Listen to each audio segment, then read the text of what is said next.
Stick around.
Stick around.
Hello and welcome everybody to the LOOT.BET CS Season 5. My name is Squid CS. Thank you very much for joining me here today. We've got a very interesting day of matches coming up for you. Obviously, just the one best of 3 today, and it's the Finnish powerhouses taking center stage for this one. For a spot in the semis, SJ and HAVU facing off on Dust 2. That's what's coming up to begin. We've obviously got Train and Nuke coming up as well, so I would say these are kind of SJ home maps. Obviously, this is a Finnish series, so we're expecting strong CT sides. If you've been watching through this tournament, that's been a pretty common theme throughout the last couple of matches. It's been, all about the Finnish CS. It's all about that CT side, especially on those heavily CT-sided maps like Dust 2. Well, not like Dust 2, but like Train, like Nuke, those more defensive-heavy maps. That's what I think that we're expecting to see so far today. We'll be getting into this one in just a few moments on HAVU's map pick, Dust 2. So I think this is actually going to be quite an interesting series to start things off.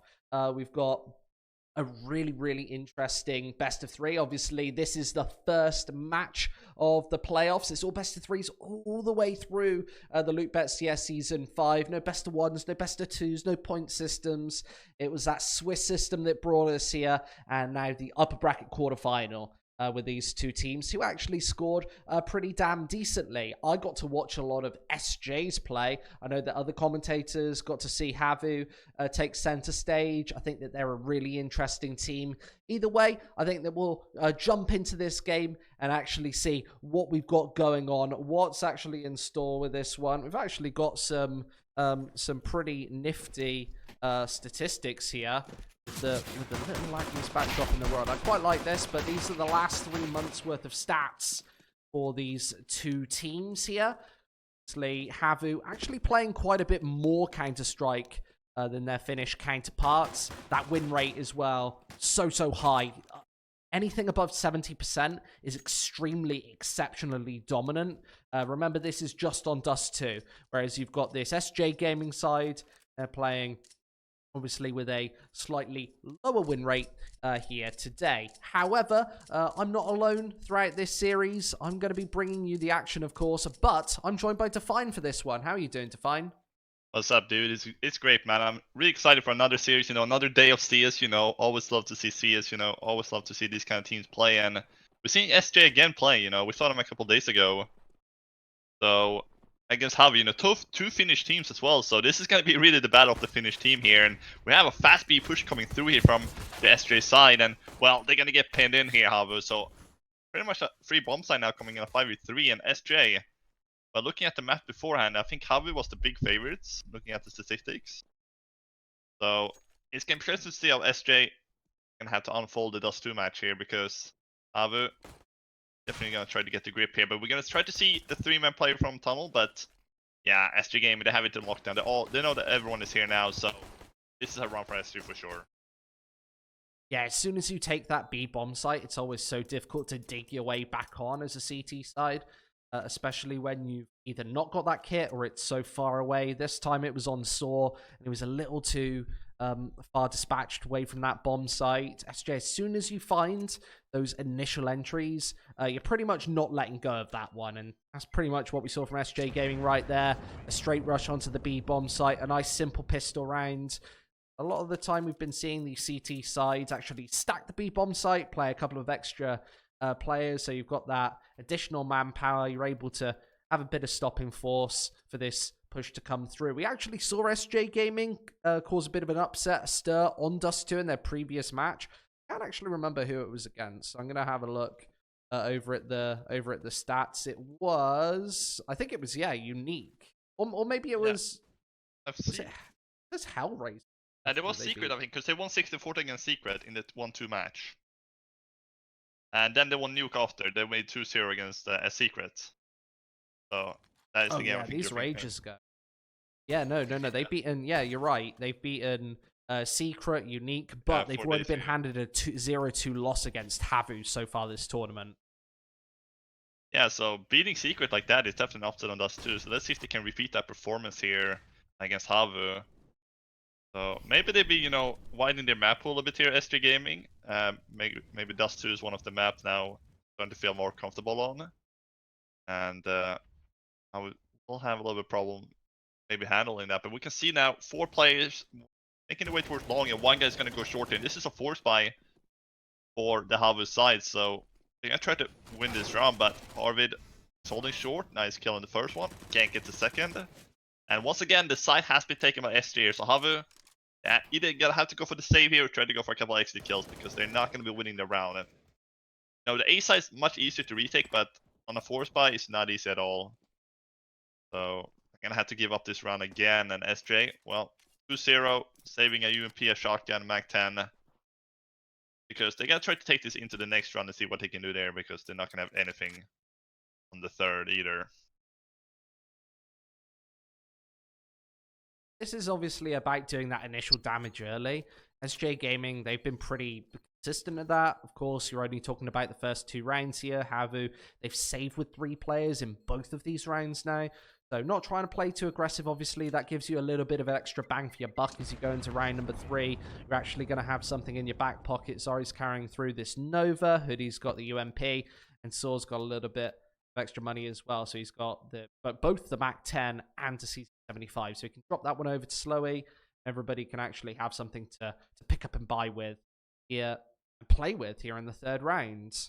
But look at the map pool. Like, we got Nuke and Train again. Every time we see SJ, there's always Nuke and Train in the map pool. They sometimes seem to slip through, don't they? Yeah. Like, despite that being one of their best maps. Yeah, it's really interesting to see. But HAVU, maybe they have something up their sleeve on those maps. Looking at the statistics, 88% win rate for HAVU on Train, like 24 maps. So they're pretty good on it as well. That is, of course, the third. Nuke is the second. So HAVU, you're gonna think they have to try to win this map to try to make it a 3-mapper, because otherwise we could see another 0 here. And this is, of course, the playoffs. Yesterday the group stage finished. Now we do have playoffs here, so interesting matches coming up here, of course. And 2 Finnish teams against each other in the first round on the playoffs. Can't really get better than this.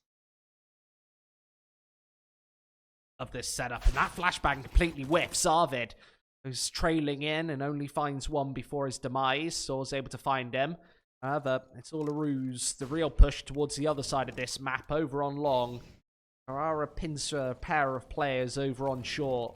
Going to Molly smoke the cross in the bomb site to allow this crossover and onwards. Sadix actually does spot one. However, he doesn't know about the second man here. It's going to be a very passive hold from Slowy. They're not going to plant for him, so he will have the surprise factor here. Only one member from SJ Gaming held away on the A-bomb site. The Hoodie's probably not going to be that much of a surprise. He gets flashed up. Surprised that didn't do more there. Going to try and find the 1 Deegs. However, yep, CZ75 comes to full fruition. However, both are spotted by Jampy's Org. It's actually the Creep finishes. Should have known that one. 3-0. Yeah, the SG comes out from Jumpy, easy kills, just tapping away.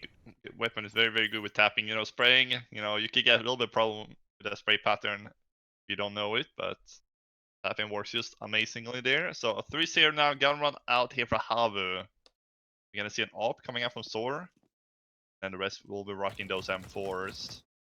There's 2 people crossing over and 1 guy in the middle here, so a lot of heavy presence for the B. So I usually only see 1 on B. Maybe you see 2 in the beginning and then 1 rotate back towards the middle, but usually you don't see 2 B and then 1 mid. And, well, 4 missing his life in the middle. Now they only think it's going to be 1 B, so this could actually work out in the end there for SJ. And here comes Slowy. He gets the first, can't get the second one, but there's 1 more on the B side. Well, he's been exposed now due to the mollies and the smoke he's thrown. So this is essentially now going to be a 4v1 on the B side. Or 4v1. And, well, let's get some backup here, but they're outside B, so they're gonna give up the B bomb side here, Squid, and guess this is the right call to make, but retaking the B bomb side 4v3, it's really not the easiest thing to do. So tough, isn't it? And even 4 versus 4, when you've got even numbers, you can often end up not as the victors in that situation. 35 seconds left on this bomb as the C4 goes down, and Zarte misses an opportunity to take the heads off of Doto.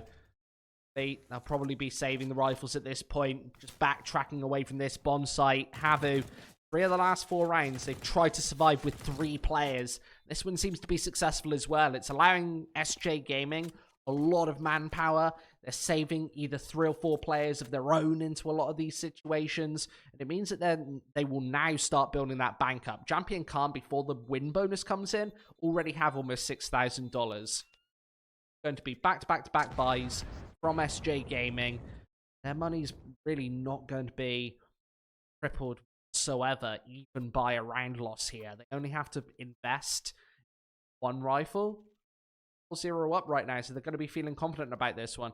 Funnily enough, the last time we saw both of these teams play each other was about 10 days ago, 10-15 days ago, 25th of November, LOOT.BET Season 5 still, and that was on Nuke and Overpass, so not sneaking train through in that scenario. SJ actually removed us 2 in that position, and now HAVU have obviously picked it up. They've changed their picks around from Overpass to Dust 2, dependent on that ban. Does that give SJ any advantage? I'm not really sure. Yeah, I'm not sure, but so far it's going good for you from SJ HAVU. So we had to get that second kill in the middle there once he peeked out toward the mid door. So he only got 1. This is a good setup. I like this tower boost here. And then have another guy in lower as well to capitulate after the first shots from the upper. Because you don't really check behind the box, like if you have a guy peeking lower like this from the tower. Question, trying to go for the short peek. I think it's so weird that somebody could be there, so they're gonna make a boost themselves here on the T side. Oh, we're supposed to feed. Oh, but now they're not gonna check this corner, surely. Yeah, this is a great setup from the CTs. Well, can he get himself a second? He can, slowly. Great job from him. Now they're gonna fail through on long. Double kill for him on tunnel. Slow players here. Are they checking the pit area? Oh, the spray come through here from Hody is gonna be good for 1. HAVU looking to lock down the first round here. It's just 2 remain. There's really nothing they can do. Hood is still in the pit. They can jump it out, go down. So Jumpy a 1v5 here. Trying to pre-fight with the USP. Well, I don't think he's gonna get more than that. If the T's found a short kill there, it would have been a great job, but I only see the feed. It's a little bit awkward.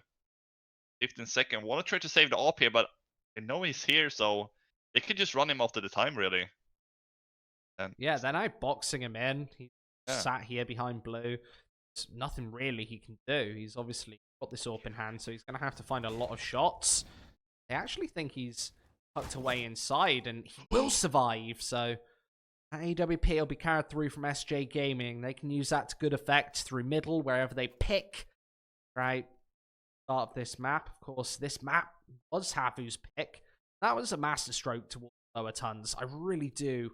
Well, I am a fan of that setup. I've not really seen it before where you've got 2 players just countering off each other. Somebody just want something in Russian.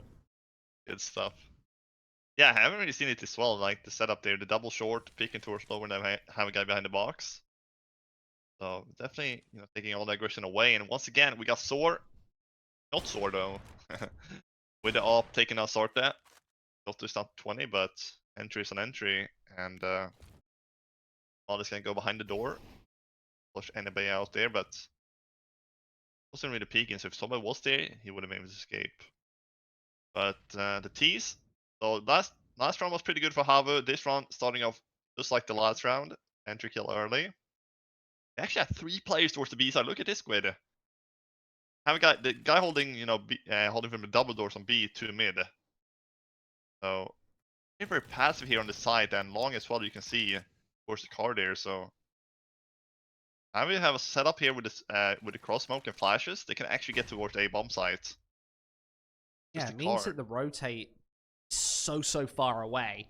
Obviously got 3 players over towards the complete opposite side of the map where SJ are now targeting. They're feeling the way around short. They're obviously not spotting anything out, and that smoke is probably going to work wonders as well. It means Sorry's AWP really going to be able to see too much here on the cross. He throws a molly of his own, but it gets extinguished. Bit of a rookie mistake there. 20 seconds on the board.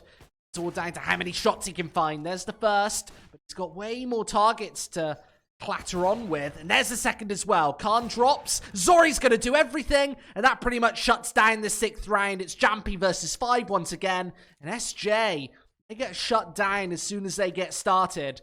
I think HAVU can do about this AWP here, but SJ to carry on with this run of rounds because HAVU starting to look convincing in a couple of these. Yeah, but look at that, like, all the AK, they were peeking one by one, and then the upper, Jumpy was still on short.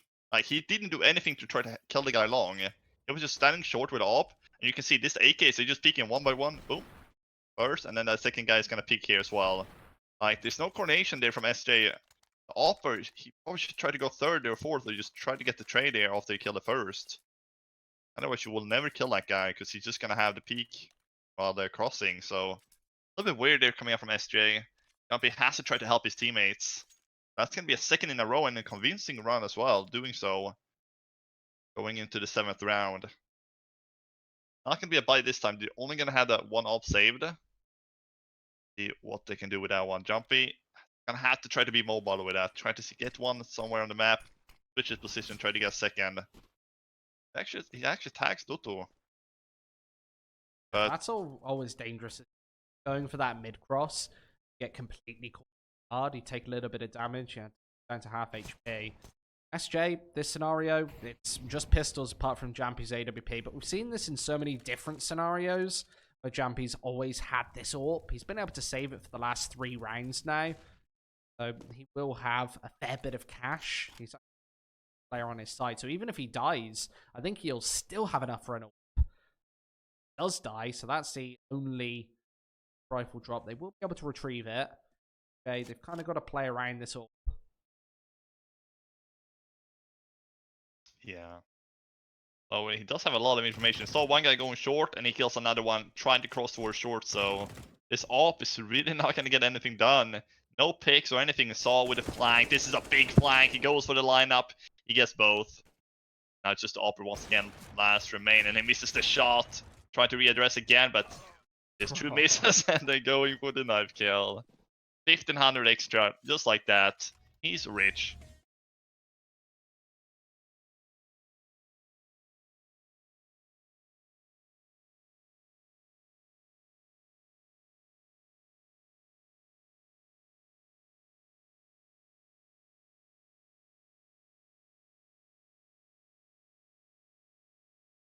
Or a little message from our sponsor LOOT.BET. And yeah, 3 in a row now, Squid, and there's 3 actually easy rounds, like convincing rounds. Not losing a lot of players in any of those rounds. Yeah, HAVU definitely got back on the board as of late, just off the back of both that AWP and their setup. Slowy, once again, just opens up onto a pair of players. A great collat. Jay, how do you really respond to that? You're already 2 players down. Nobody was even watching for that one. It's quite hard to prevent situations like that from occurring, but you've got to really just be hyper aware of where a player like Slowy's going to be holding from. That time, Gaming getting caught off guard. It's likely going to be 4 here for this round as they look to take short once again, but short pushes from them before. Last time it was lackluster. Time there is aggression from Dotto. Spots around the smoke. Lots of damage dealt. He's still alive, still roaming. Damage onto both of these follow-up players. Zate down to less than half HP, and Khan down to 71. See how paranoid SJ are in this situation. They're looking behind, left, right, forward. Just can't focus on making any attack. They're getting pummeled by the nades. They're just not catching a break right now.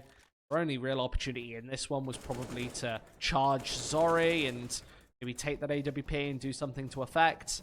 However, again, another 1 versus 5. And some exit frags here isn't going to be a lot of respite for an SJ Gaming side who are losing round after round right now. Zate, he has found 2, but I think Saw's got his number. He's got the best angle here. Prevent that bomb from going down. Maybe the short plant would have been the best scenario there. Maybe they would have been able to rob it away, but 4-4. Yeah, but the thing is here, like, I think they're doing such a good job here from HAVU just getting these entries, but what I think that SJ gotta do here, the Opper need to try to go for a couple of entry kills, because the Opper is always going last. He's always the last alive. Need to try to see if they can use him. Maybe go towards in the beginning of the round, go for the long spawn, long house, just try to get the peak long or something, because right now HAVU, they're getting everything, all the control, all the kills. SJ, no, they're just getting 1 or 2 frags, that's it. at the end of the round. So this is not going to be the round, but in the future T rounds perhaps. Just one scout now on Sorta. Both the Eagles and Kevlar here and the remaining players. But however, 4 in a row here is about to be a 5th. And Sword just continues his streak here with AWP. The middle, and there's a couple of things here on Saw. So yeah, maybe a kill or two. They're lucky, but Sword is right here. Not quite getting the shot, so but they're definitely controlling the CT side right now. And normally it's actually pretty hard to get CT rounds on Dust 2. This C's can just keep getting the sights. But after the initial 4, haven't given them a sight yet. Should be pretty much a free round coming through. That's good. What do you think they can do? Do you think you agree with me that the AWPer maybe should try to get a couple picks instead of going last? Yeah, 100%. I think that on Dust 2, that's probably the role of that AWP, is to actually, yeah, as you said it pretty much perfectly, to open up onto a lot of these players and to actually cause somewhat of a stir. But right now, Jampy's had very little effect. He's got 4 kills. Previously, in other series that we've seen, Jampy's actually been their best player, I would say, at finding those entries. Especially, I can give the example of Nuke the other day, just moving outside, finding double and triple kills at ease. Right now, he's not having that same effect. That's probably because he's playing against a team who knows his tendencies a little better. They know exactly how Jampy likes to play. They've probably been caught against it in practice. So here in a series, they're going to be taking nothing for granted. And a player like Jampy's not going to get freebies like he did against... Who were they playing against? Secret earlier this week and Unique. Yeah, both Secret and Unique. Remember, SJ were 1-2 with 1 win and 2 losses. In the Swiss system, they needed 2 back-to-back best-of-3s to bring it back and actually make it into this playoffs. They were able to do it, beating Secret, beating Unique. Set up here from HAVU.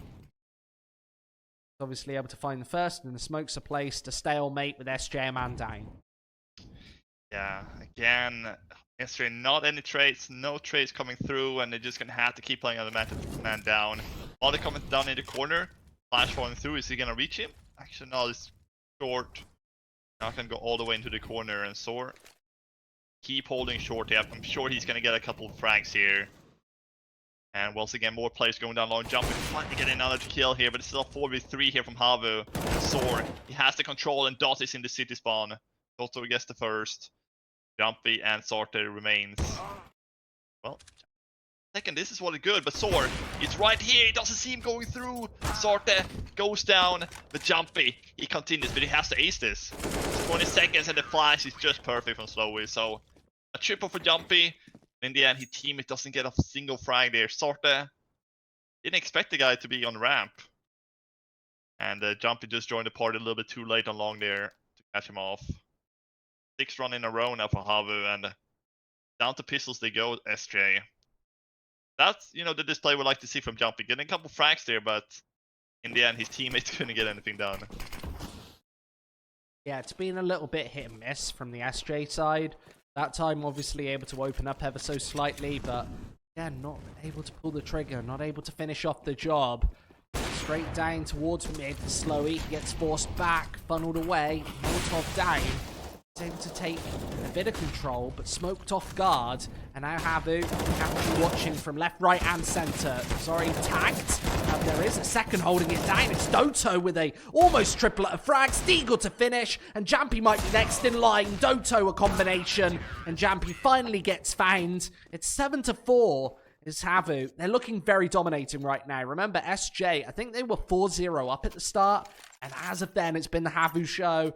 They've been taking it back time after time, down to these big players. This KD 1.5 from Zori here, been a bit of a monster so far.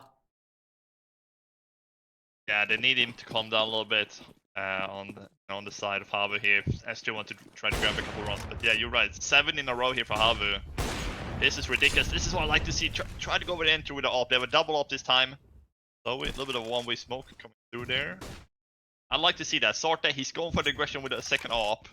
Try to find the guy long. This time he's gonna miss the shot. I like the switch up here from SJ. They need it.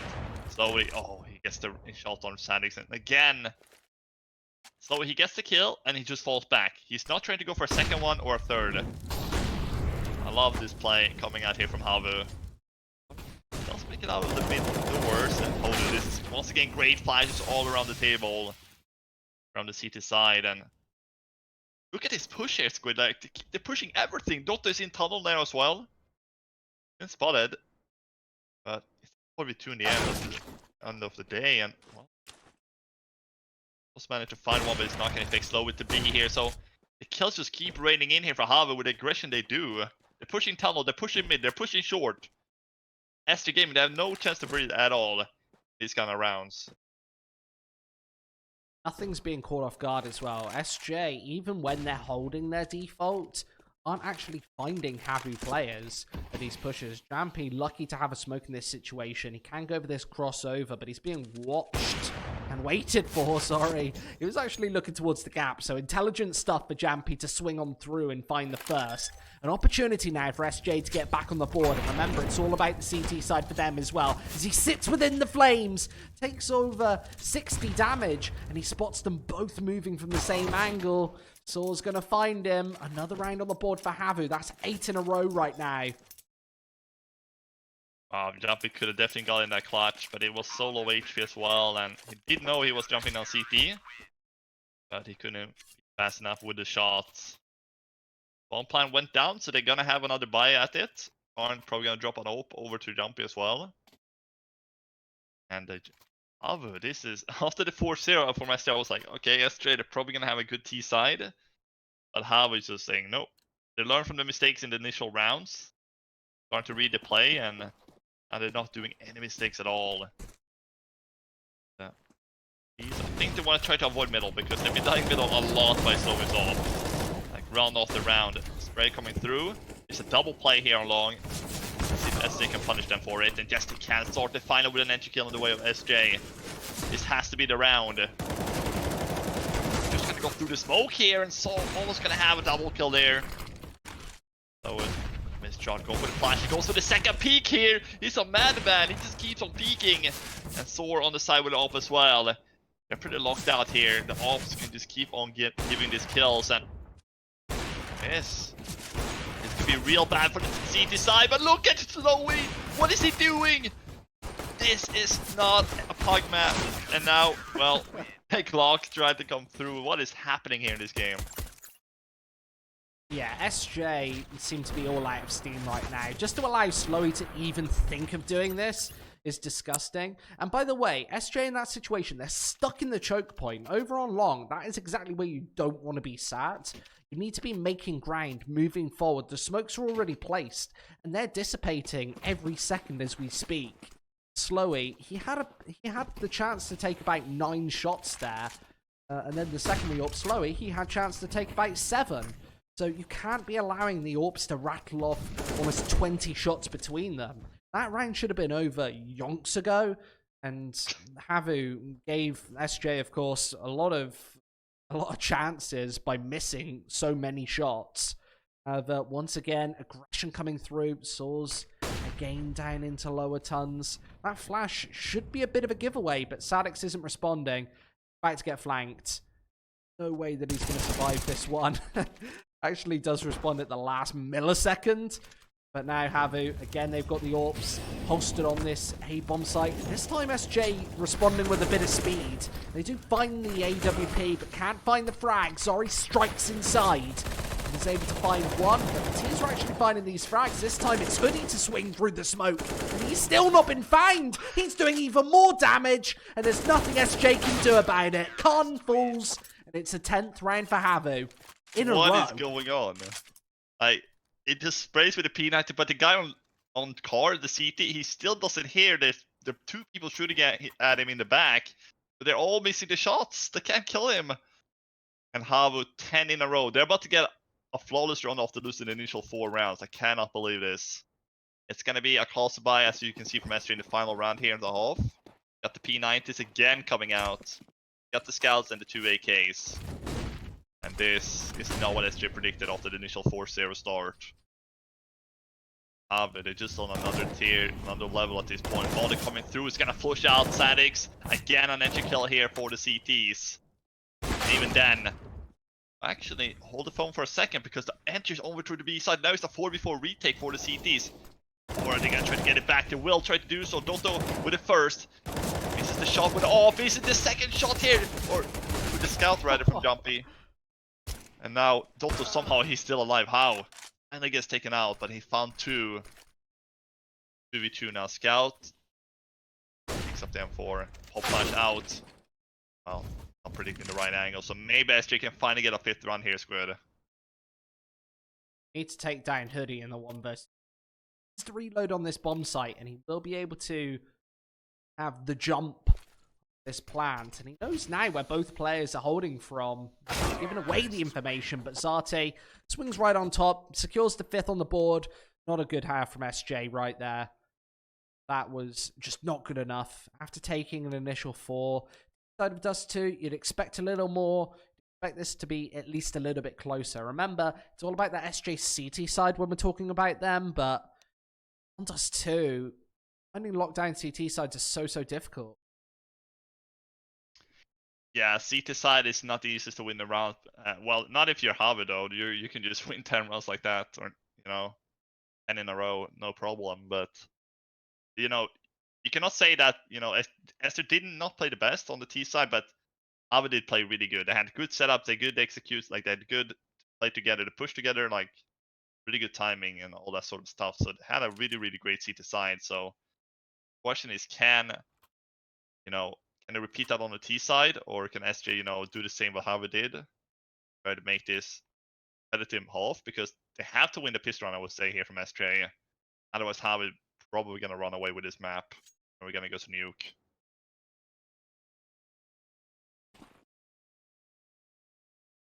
For 5 on the boards.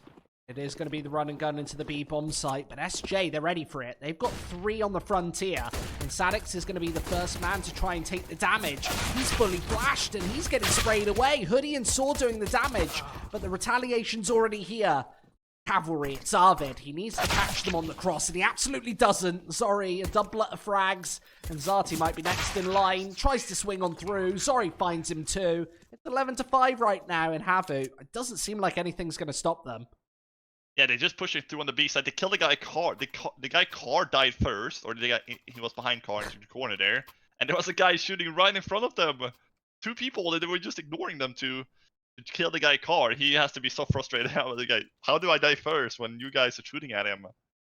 I didn't even shoot at them. So yeah, HAVU explosive start here on the pistol run, just running out on the B side. Seems to be working out fairly good here. SJ game in their defense.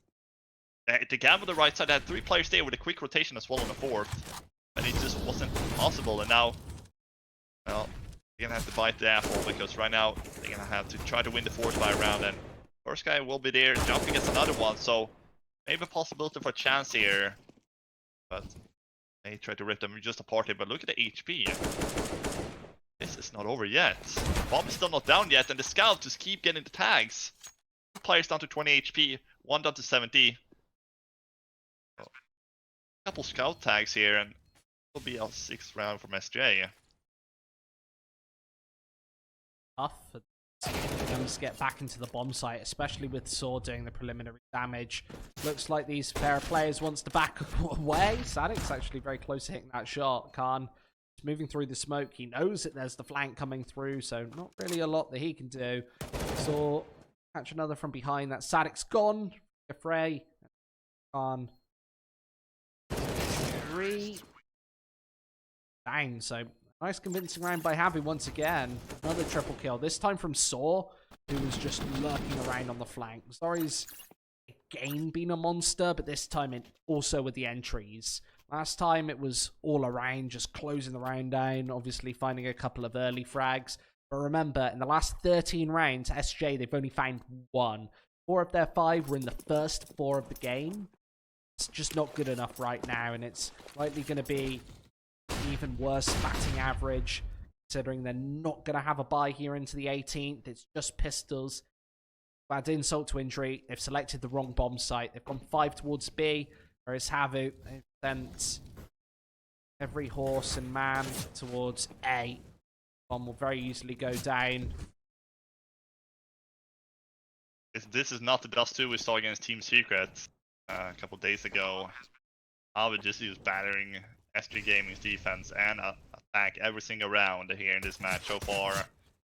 And I'm not sure what SJ can take home from this Dust 2 at the moment. Do they even get a chance to try to turn it around with the gun rounds? They do get a couple kills here, as you can see, coming through, but really not going to matter here from SJ, or from the HAVU side rather.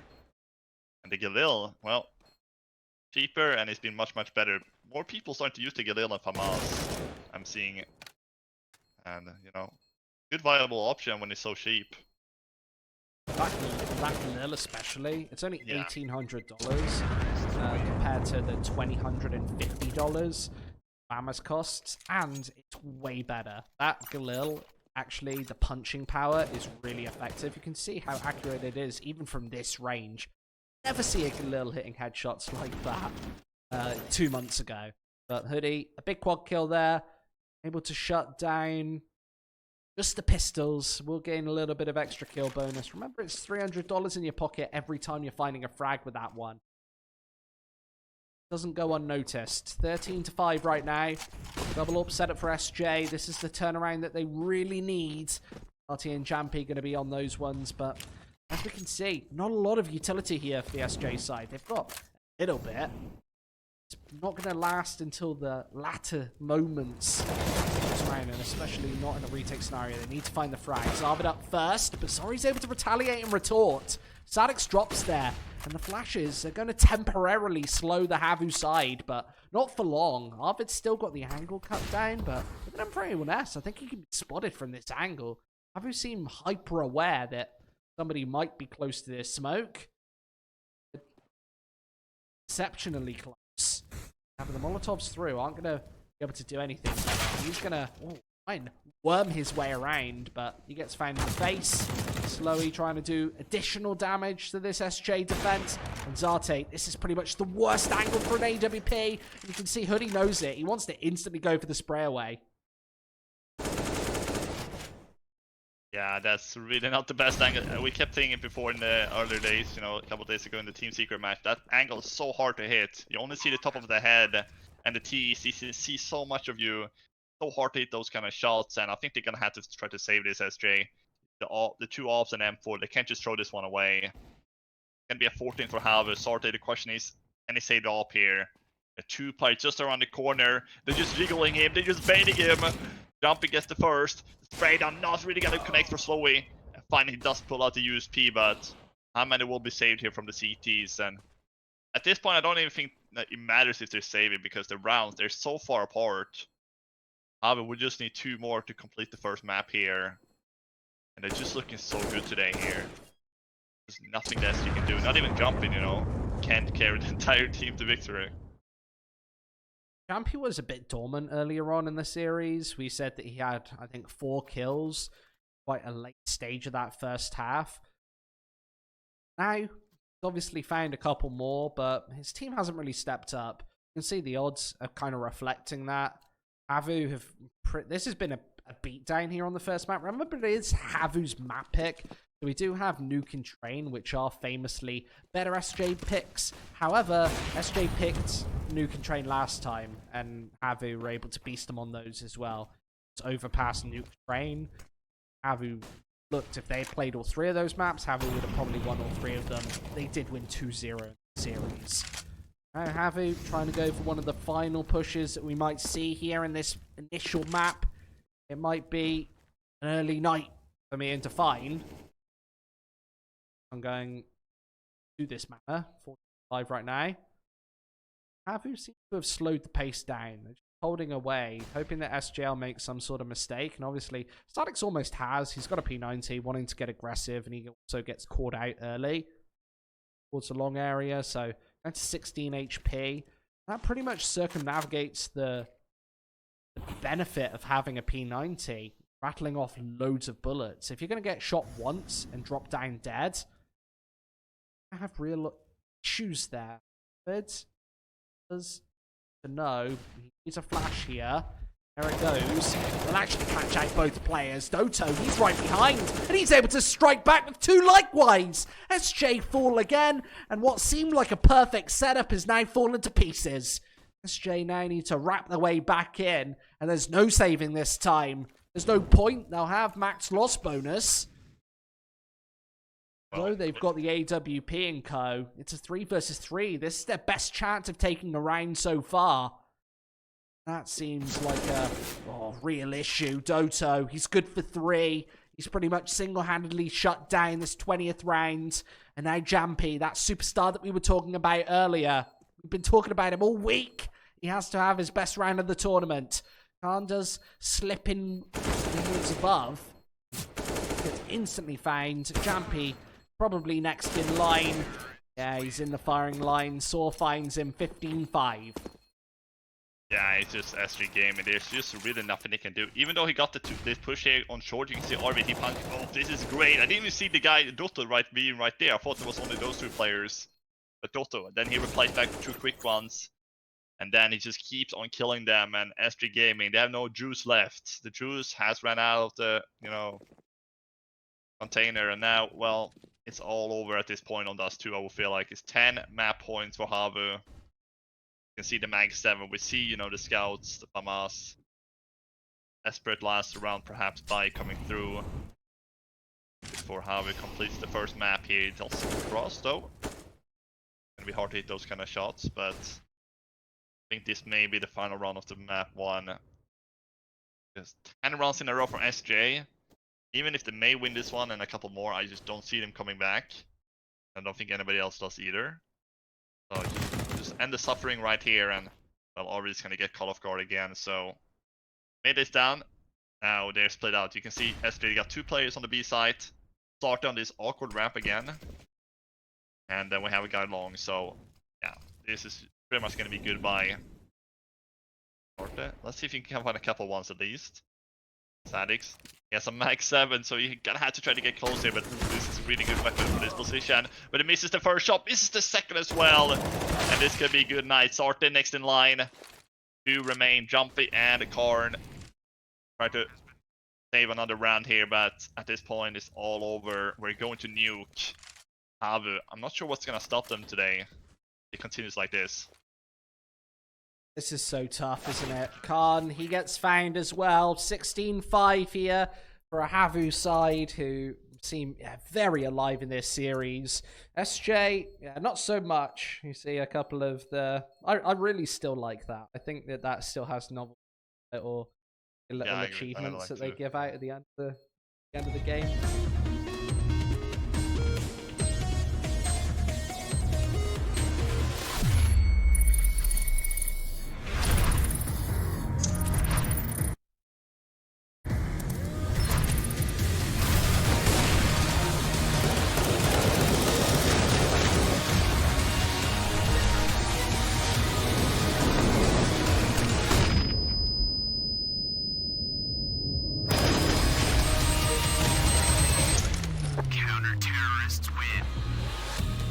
LOOT.BET, made for live betting.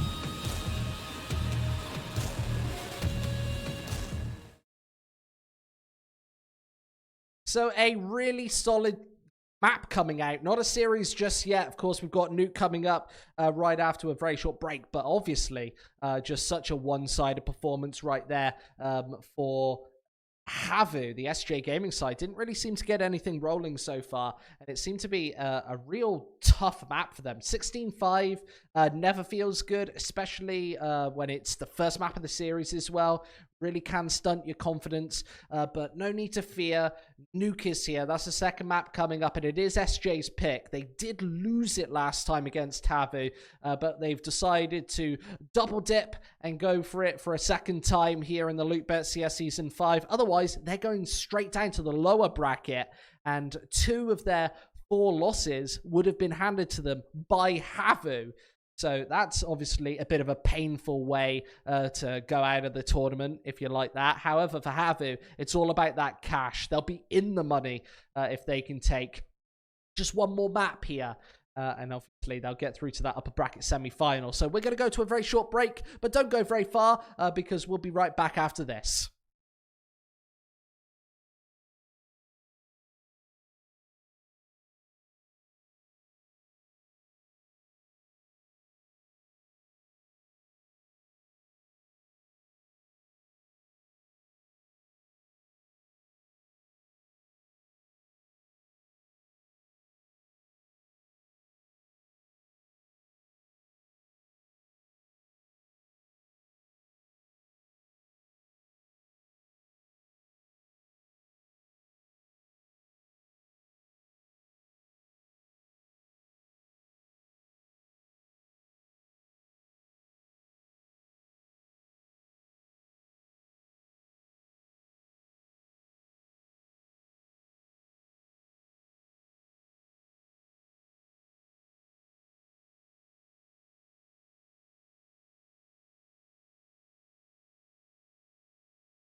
ready for you, coming live in just a moment here on Nuke. Thank you very much for joining me for this second map of the day, of course, in this best of 3. We just saw Dust 2, and what a beatdown it was. Of course, HAVU, they were able to just tear through and cause so much of a stir just a moment ago on that map. But no need to fear, Nuke is coming up next, and that is the SJ pick. And we've seen they've actually been fairly proficient on Nuke so far this tournament. Obviously, Nuke and then Train are really good SJ maps, but unfortunately for them, they're really good HAVU maps as well.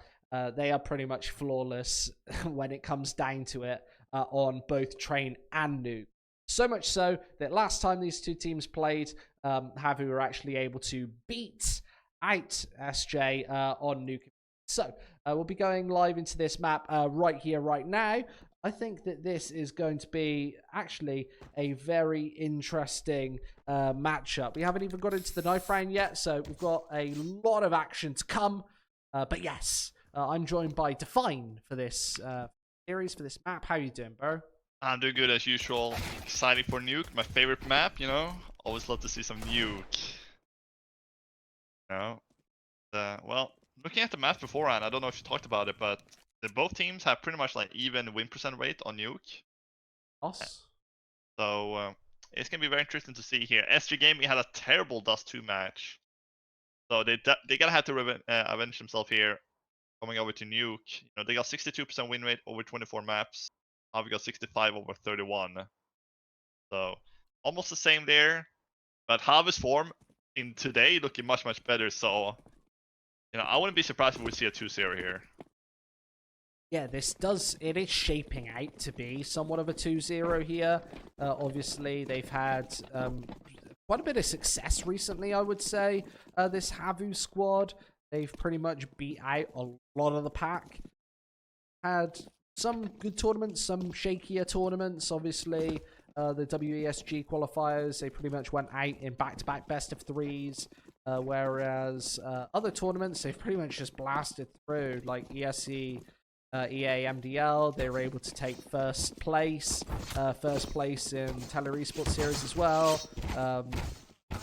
So they do have a lot of potential. However, you never know whether they're going to come in at top form or not so good form. Here are some of those stats that you were talking about. Pretty much an identical win rate coming into this one. That pistol win rate as well, pretty much identical. It just shows how close these two teams are on Nuke, but also showing that this is a must-win for SJ, obviously. 1-0 down. Yeah, exactly. So SJ, well, I think they're gonna do much. We've seen kind of reverse sweeps before when one team just get completely wrecked on one map and then they win the other 2 maps.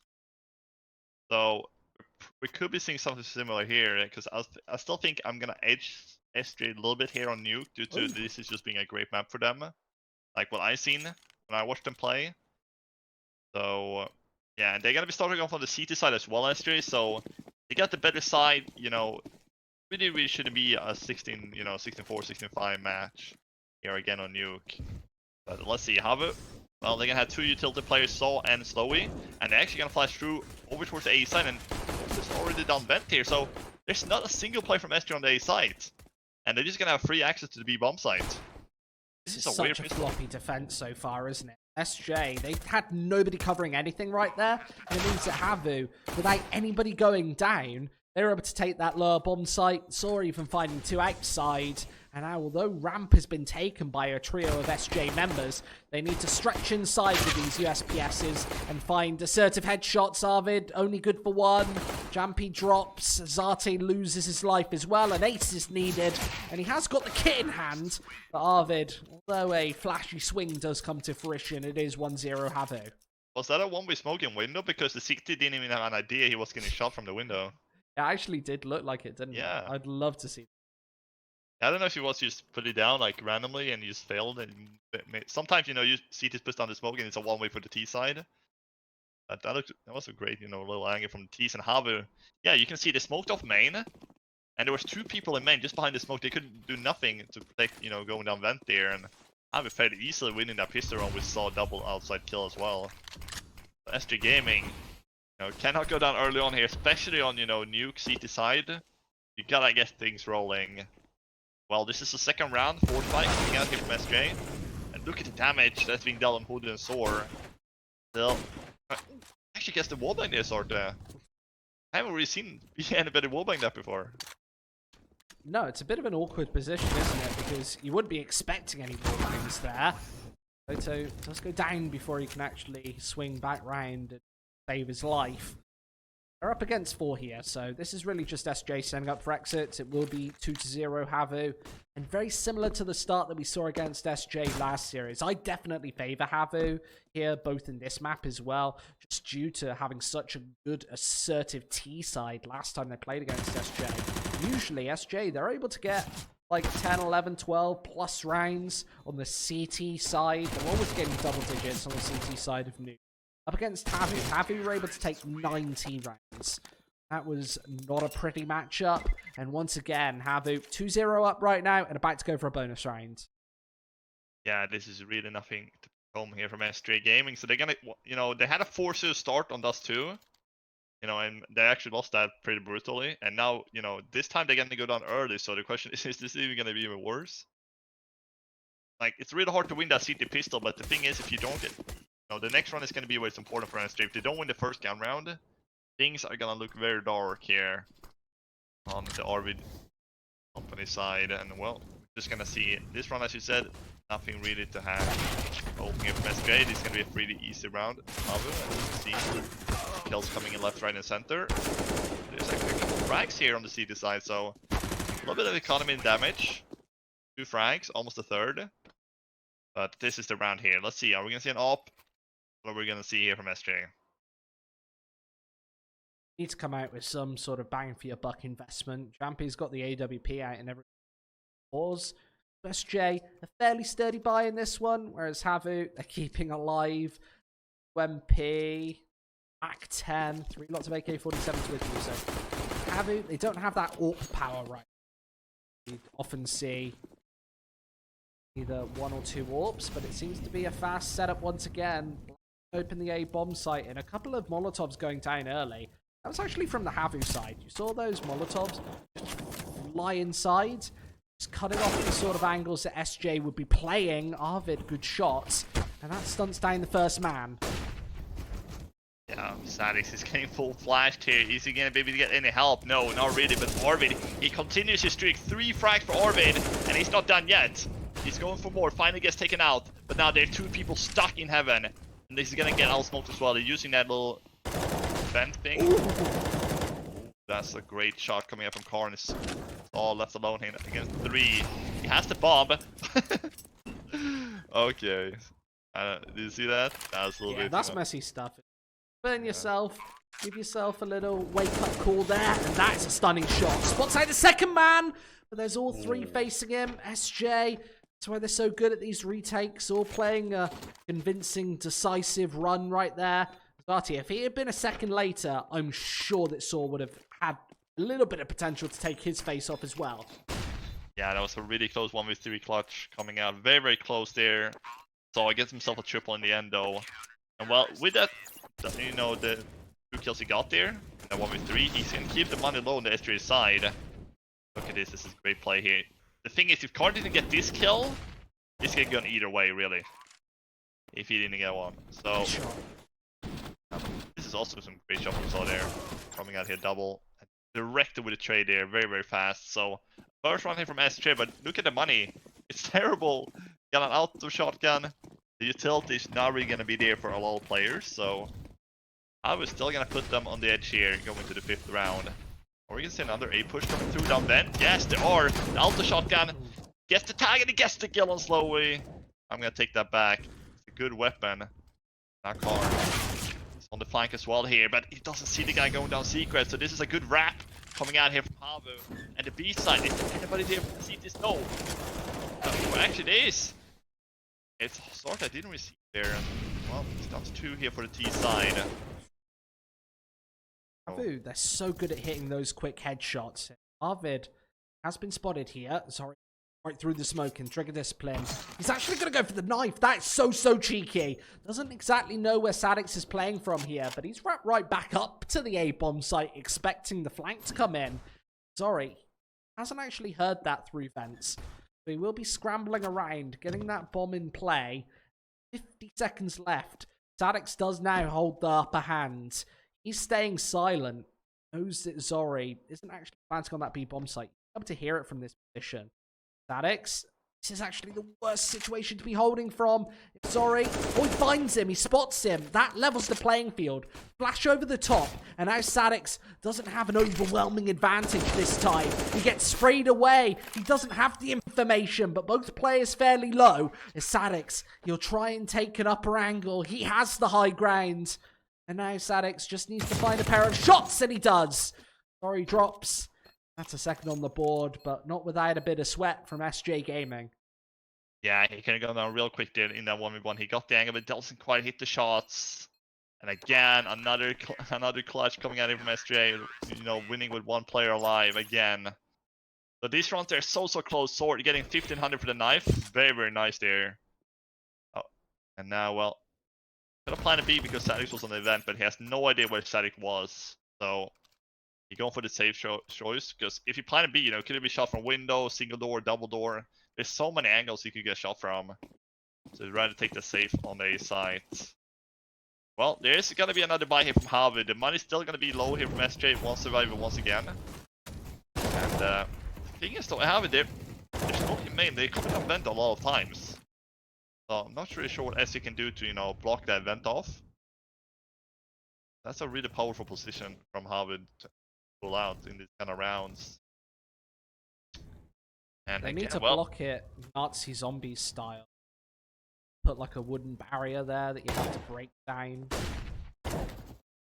I guess there's a metal barrier, but you only have to pop it once, don't you? That's what I would do. After those shenanigans, Saw actually finds the first headshot. Something else that I was actually thinking about to find is Zori. That's actually his second knife kill of the game. And you know betting sites often have like special bets. I think how many knife kills will Zori get should be like one of those specials. Like 1, 2, like more than 3. No knife kills. We usually does see a lot of knife kills. A little bit more towards the CT spawn than towards Hell there. That most likely the CT is gonna be at. Saw though, he could get the jump on Jumpy here, and Jumpy having that pretty much a one-way angle you can see, but it doesn't expect him to be closer, so Saw is gonna get a free kill on Jumpy. Now this is gonna be very bad from SJ. There are 3 players alive. They only got a couple flashes and 1 molly left, and the T's should be having the read on what's going on here. Arvid inside the door though. Look at this, they got an MP9.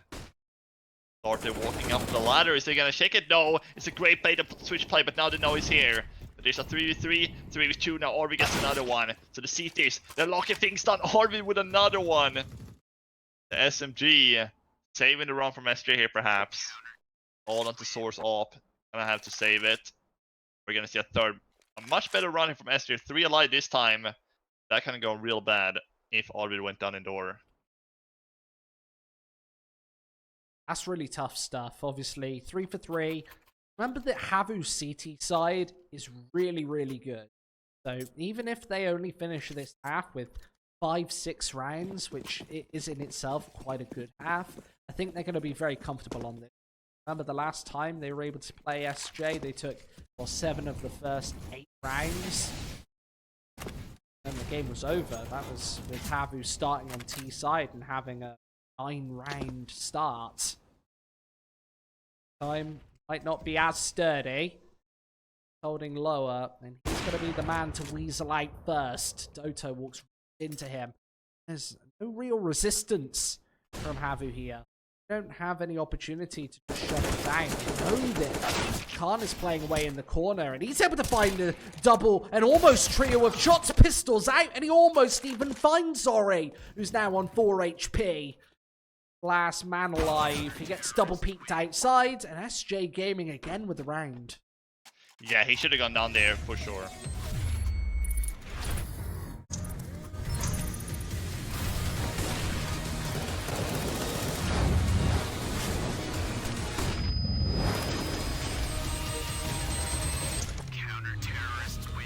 LOOT.BET, made for live betting.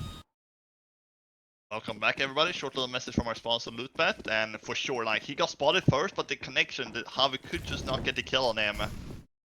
Well, that's going to be another run here from SJ Gaming, and, well, they should get a free run here, but Authority pulls up the smoke in the wrong timing. Now he's going to have to give them ramp, going to have to fall down, but Jumpy's right there on hell as well, so this is no problem at all, winning these kind of rounds. Karn should have the drop once again on slow here. So a 5-3. And I think SJ did it. This is going to be the 5th in a row, right? Always going to peek. Going to get jump on Jumpy. But Saw and Soar left alone here. Trying to do some kind of damage they can with the op. The one. If you get one more, they're going to have to drop one over to keep the money low on the SJ side. He's looking for one more frag here. Get it though. Does have the bomb, and there are actually 2 players on ramp, so he can head towards the A site. There may be a possibility for a plant here because Arvid not on the site. Free bomb plant. Not sure why they're holding 2 players still on ramp. On ramp. Hold the bomb site. Wait for the plant. They spotted him hell earlier. They're actually expecting him still down there. Lucky for them, I've actually rotated back up, but sorry, he's playing absolute jokester right now. He's rotated the way through. They've got to now slip past. J Gaming pretty much have all the information in this scenario. They don't actually know where Zori is, but they've predicted it correctly. Yeah, possibly. But yeah, smoke down. He'll get shut down. It's 5-3. Yeah. So SJ, they're having a little bit of seat side like HAVU had on Dust 2 right now. They're winning all these rounds of the initial loss. HAVU had a 3-0, now they're losing as well. So same kind of performance right now, and yeah, this is the battle Arvid against Saw early on here in this match, but the op, stuff like that, is gonna have to come out from HAVU, so because they're gonna have to try to get the pick here. Seat is doing such a great job on the defense. Karn, once again, aggressive play here. Spray down on Dotto. Right, finding the frag. Jumpy. I think this is his playground with the op. Like, I think he loves to play nuke. He just play outside, just spread his wings, Yeah, it does actually seem to be one of his better maps here. We've actually seen back-to-back maps that Jumpy especially has actually been really quite decent, that weapon, but again, a bit of map control being given away at the expense of SJ Game. They allow HAVU just downstairs. So he'll probably get caught as soon as he opens his window. You see, starts, recognize it. Here's the smash. Oh, I love this. He will respond, but yeah, a little too slow. Jumpy now has to be the first man through, and he misses the shots. It's Hoodie to respond. That's the B site fallen. That should be another round for HAVU here. Yeah, Sadix and Karn left alone here. Really nothing they can do. You just need to try to save. I love that from window. He opens the window. He knives the window at the same time he shoots his teammate shoots the skylines. So he doesn't actually hear the sound. They think the sound is just shooting up the skylines, but he actually breaks the B window. So great, masking the noise, of the window there to get that kill on ramp. Love that play coming out here from HAVU. Sadix and Karn gonna try to do what they can to save the SG and M4 here. Coming through here, and Sadix just keeps on getting these kills. So it does seem like they were able to save both of them and kill pretty much every single HAVU player here. There's a 2v2 now. Dotto should know he's behind the T-Red. Gonna have a free kill here, Dotto. His team is pushed out, so it's actually all on to Dotto here. And they're only gonna get one save here, HAVU, in a 5v2.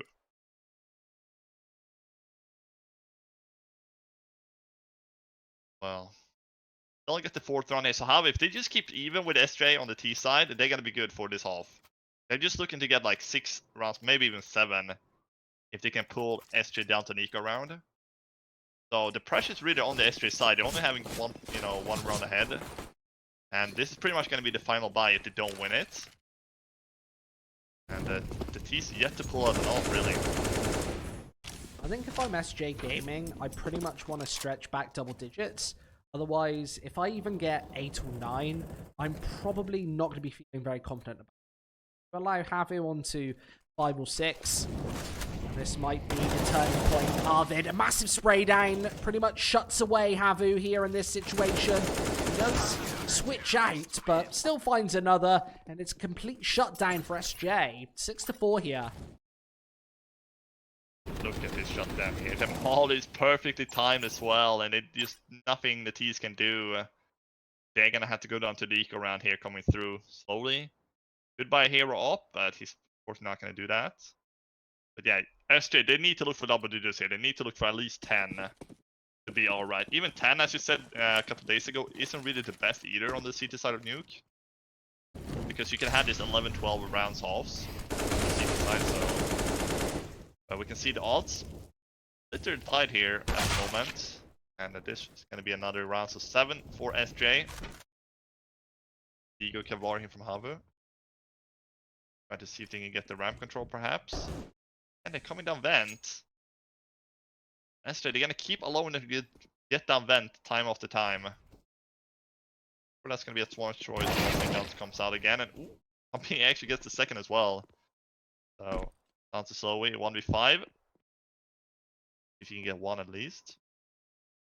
But yeah, SJ 10 rounds will be the ideal choice at this point.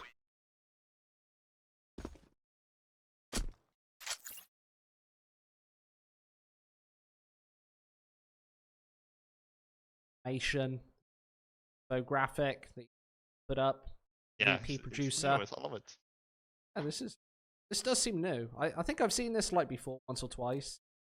Love that it's like fixed on the screen and orb of the character. I think it's like pretty cool. Yeah, 7-4, not 64. Getting a bit behind myself. And of course, HAVU. I would say that they are probably aiming for 1 or 2 more here. They've actually got 4 opportunities to do that. The best case scenario for SJ is 11 rounds. I think that they're definitely looking to close out all of the next. Otherwise, even at 10-5, they're probably not going to be overwhelmed. HAVU, it's 10-5. It pretty much comes down to the pistol who's in the lead at that point. He's downstairs, and whenever it's his time to strike, he's been beaten to the punch. A pair of frags come through. His hoodie hits a duo of headshots. Oh, and there's the third as well. Zate falls.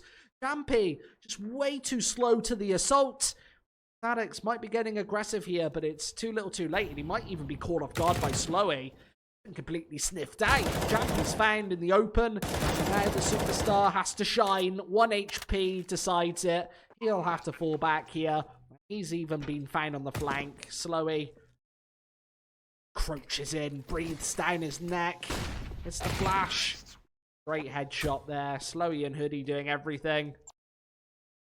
The HAVU. The cookie jar is open, and Hoodie's just gonna get all the kills, all the cookies. Well, they're not gonna get every single all 4 of those, SJ. They're gonna have to be happy with 10 if they can even get that at this point. There's gonna be another buy run here from SJ. Up out from Jumpy again, but it's a little bit too late in the last round. See if he can join and help his teammate this time. A 2-round lead actually, so great haul for HAVU so far. Looking to get at least 1 more here. And this is fast aim push. This is gonna be a hard hold from SJ Gaming. He's just jumping out. And Jumpy, how many can he get? He can only get 1 so far. Sarte, he's gonna join in with the 1 himself. Can he get the second? No. But Jumpy, he just jumps down for a second and a third.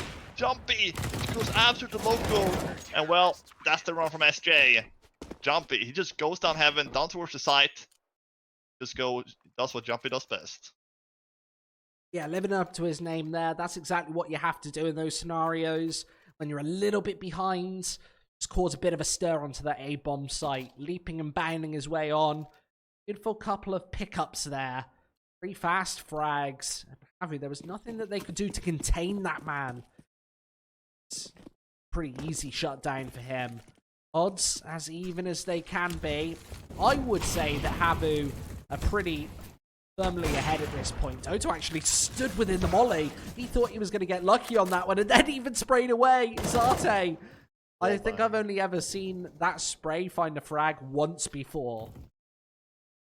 Yeah, it's not often you see that. Probably the seat is probably called like he's standing in the fire. He's so little HP to spam him. Random spray down comes through. As they need to try to look for the last two here to get a 10-5. Get some confidence back. They're losing way too many rounds at this point. And they already made his way down secret here. Let's see the wild man, Jumpy, save his teammates from going down. So we're back to even Steven again, 4v4. And are they gonna break the window in the skyline? So he breaks the window on B. But he did to do so.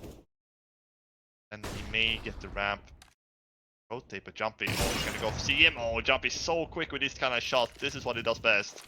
Get easy shots. Static is gonna join in. And now it's a 4v2 here for SJ. He's gonna have to get 2 here, or something like that, to try to pull this one around. Lower is down to 16, so bomb is down A. This round is over.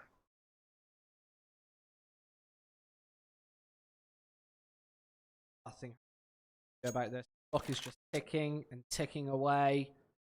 But he might be downstairs and a little closer to the B bomb site, but there's nothing that he can theoretically even do with the bomb a million miles away here. Just has to try and stay alive. Now it's got a good angle. Zarte's been found. This actually plays a bit to his disadvantage. Obviously, there was nobody close enough to capitalize. And now the make or break for HAVU. If they find this round, then it means that the pistol round's not going to be as influential. If they don't find it, then it's pretty much all going to be down to the pistol who's going to be ahead here. Or Jump even. Just again, bounding downstairs, taking those fast angles. And he knows exactly where you're going to be sat. 9-5. HAVU, they're going to slow it down once again. Go straight outside. 3 players. Clattered by that nade. Soto and Slowy taking the majority of that damage. Right. 70 damage dealt to those 3 players collectively. And remember that Khan, he's playing this engaged angle here. That means that Jampy can't support him. We saw it in the previous round. Swinging from this door, he kind of has to, but it means that the AWP can't find him. He can't play that aggressive to actually spot this angle from heaven. Stadic's going down first.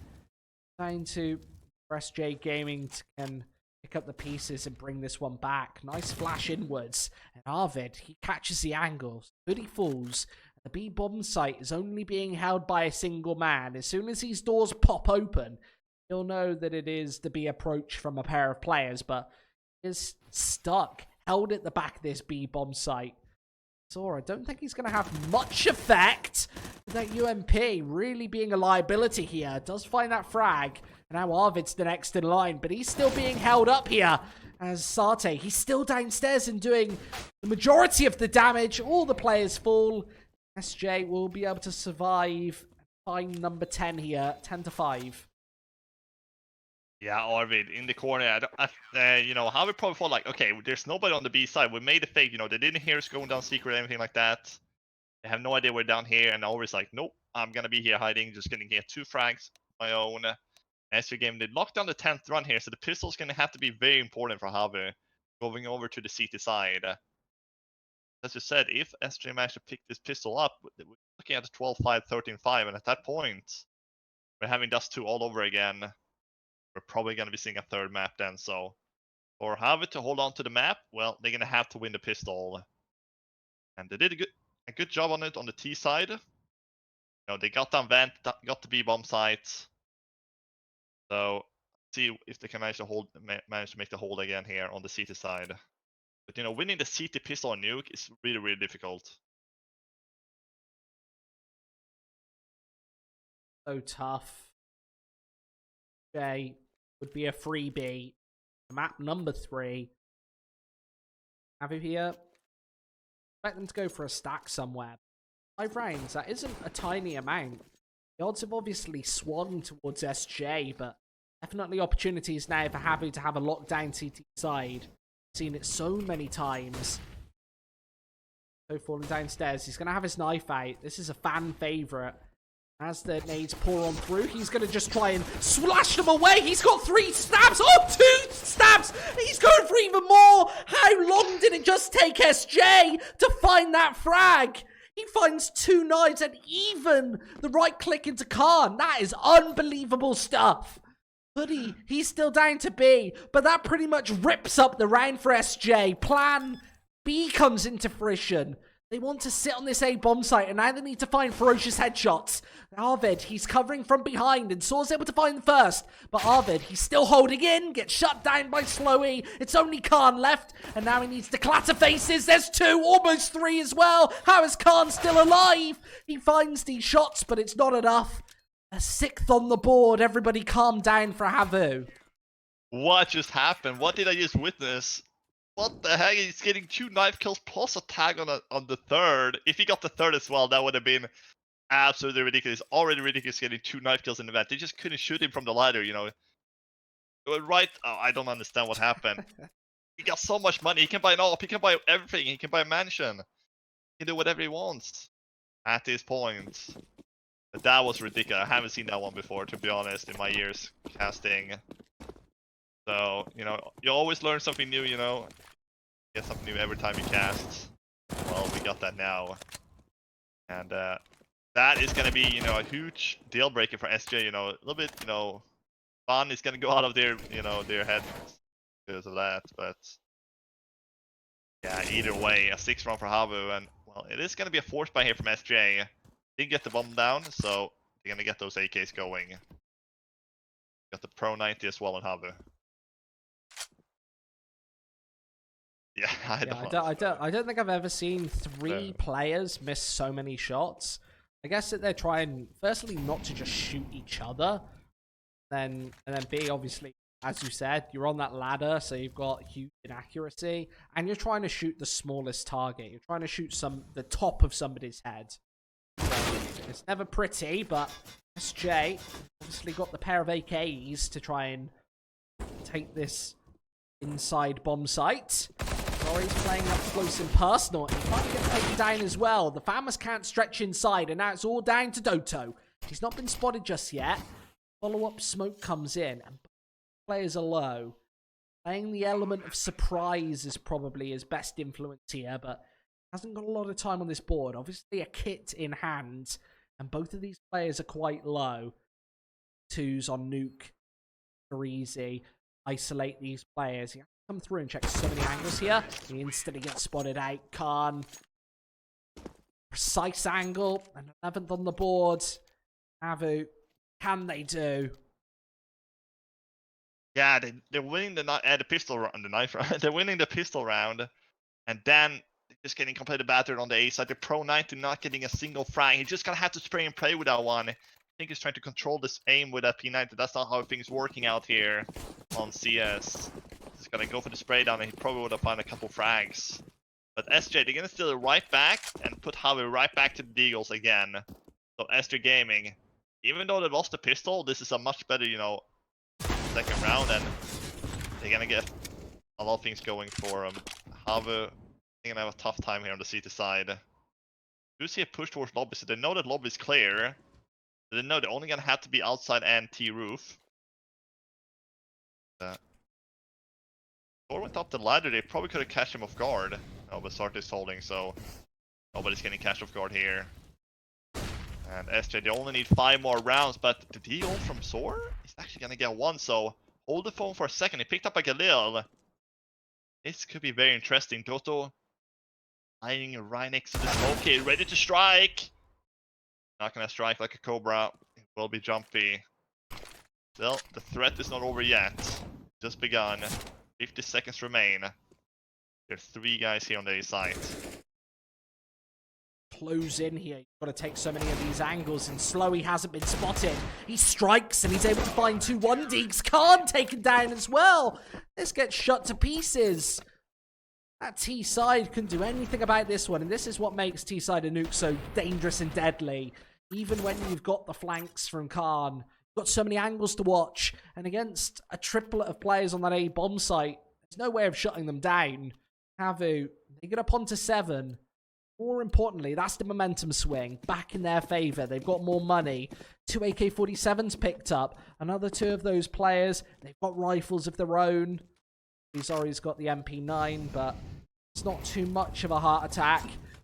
to be fine in this scenario. Love that they shut the door once again on him. Zori just can't. Trying to bait it open, but the Molotov there inside. Zori's going to try and get cheeky. It's up to the AK-47 instead. HAVU now starting to flex. And even though can't hit to find one, it's Zori time, as he's probably going to be able to even save the AK. So only an MP9 dropped. A great round from HAVU. Yeah, HAVU winning the pistol, losing the second round, putting SJ back in the driver's seat, but then they're just gonna steal it right back under their hands. Now HAVU, they're back in the driver's seat here in this match, or in this map at least. Not in, you know. And SJ Gaming, they're gonna be having tough times here on the T side. I feel like, you know, Sword's gonna have that op. Slowly played really good with op on the Dust too. This time it's gonna be Sword though. He did have a good T side as well on Dust too, but. Let's see Soar.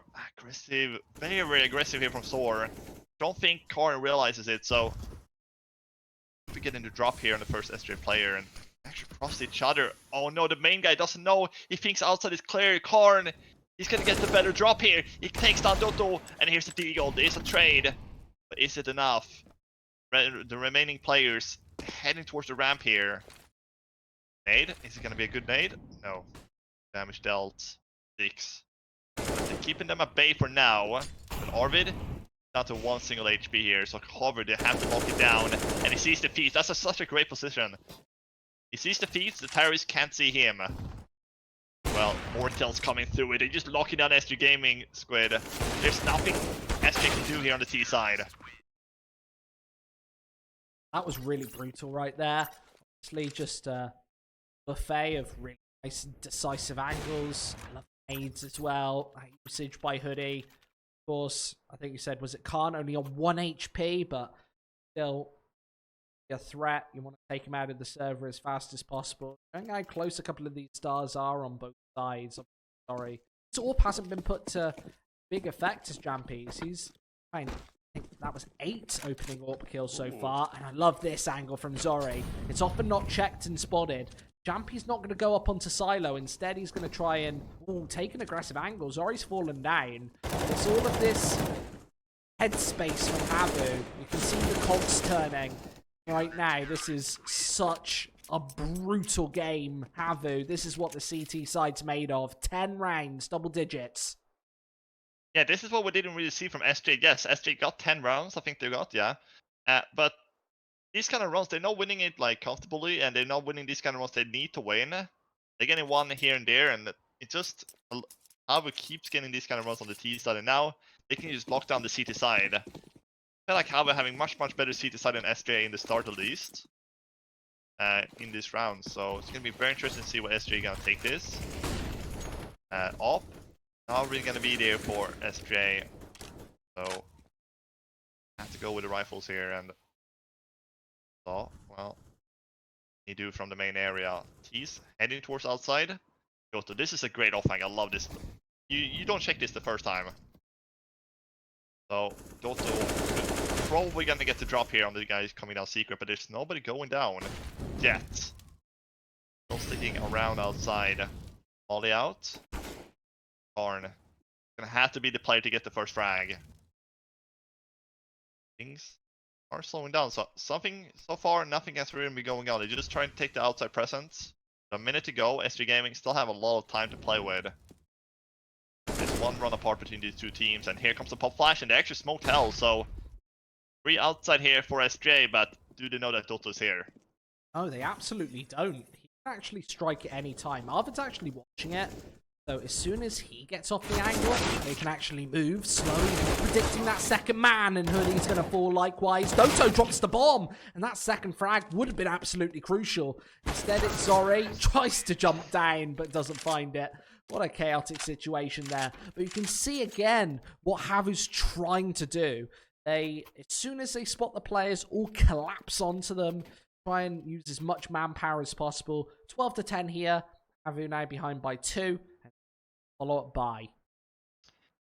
Yeah, but that's it. They were outside everything. They didn't really advance forward. They were waiting for the smoke hell, and I think main as well. So Acid did such a good job getting these frags. However, they do get the trades, but yeah, it wasn't enough. If I think it was Dotto, yeah, it was Dotto from Secret. If you got the second one there, things would have been much different. But again, game seems to be heading outside. How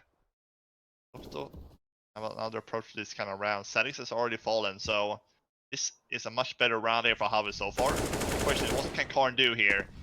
Takes down Dotto, but his teammates has falling around him. So this is an important round because looking at the money here from both sides, especially from the SJ, if they lose this round, not going to be sitting that well going to the 24th. We do have a short little commercial coming up after this one from our sponsor LOOT.BET. Stuff. Okay, obviously a man behind. That silo position inside is so crucial. We've seen it actually work out in a couple of these scenarios. Down to 50 HP here, but 12 to 10. Zart just trying to strike here. Wait, he's actually made quite an assertive flank. That drops the bomb, and he's pretty much got all the information here. They know the SJ. Now they can't go for the massive wraparound. They've got to pretty much play the cards, playing them face up. Everybody can see them. Zarte's trying to move into the A-bomb site. They're being completely locked down right now. HAVU have all the angles. Smokes aren't going to do anything about it. He's in a prime position. Despite that frag, it's really not going to be much better. Hoodie sprays him away. It's another for HAVU. Grind on the board again. Assertive.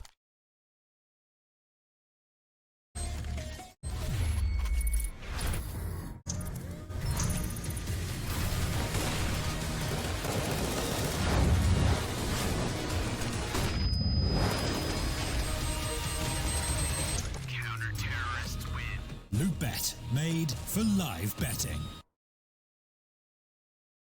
Assertive indeed, and we have a pause here. 12-11 here from SJ. They still have the lead here in the second map, but keep in mind, they're on the T side and their money, well, they could buy if they want to. I guess they're going to be very limited on utility, so this may just be a partial buy coming through here to make it 12-12. They can have the ops in the next round, so things are starting to get difficult here for S3 Gaming. No, so now HAVU looking much better here, and we're gonna see the replay here. Oh, never mind. So, Oh, here we go. you know, that's me. You know, on the left side, you on the right. Oh, wow. That was interesting. They look very smart as well. Yeah. So good on them. They look a lot smarter than me. Yeah, I would true. switch to my camera right now, but it would just not be. They look out. So have a little bit of extended break pause here. Maybe they have a double tactical, but either way. I want to see that screen. I want them to get the Russian studio back on. That was interesting. I've never seen that before. Yeah. Good production value right there. And well, SG Gaming, talking about them. Now, this is the second map. HAVU did win the first map, so you know, SG Gaming, they gonna have to win, you know, this map to pull a third. And at this point, things are not looking likely for that, at least, you know, on their side, even though they have a lead at the moment.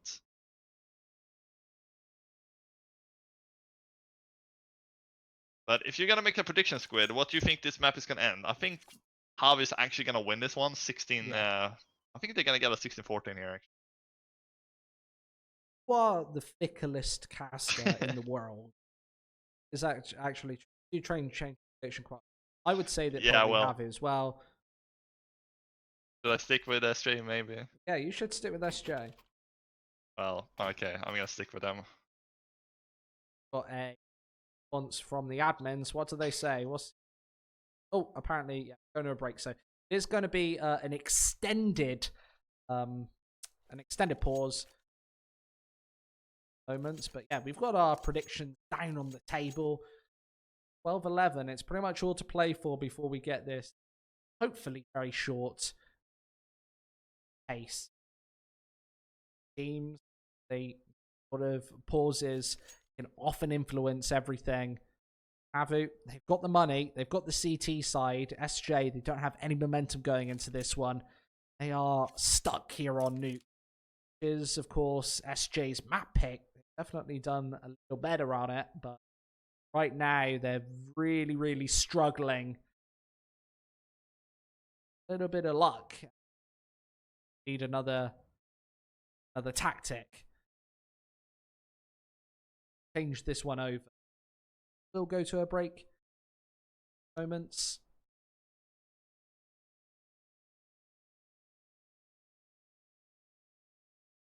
I've got no idea. Maybe we won't quit. Maybe, you know, who knows what the world is gonna take us. But yeah, Jumpy timed out, so Jumpy's having some problems right now. You definitely need him on your team. You know, you can't, you know, throw your, you know, Squid in there instead of Jumpy. Things won't work out. Global What lead a Squid. cheap shot. What a cheap shot. Would have been Global. booed to fuck. Yeah, but you're global, right?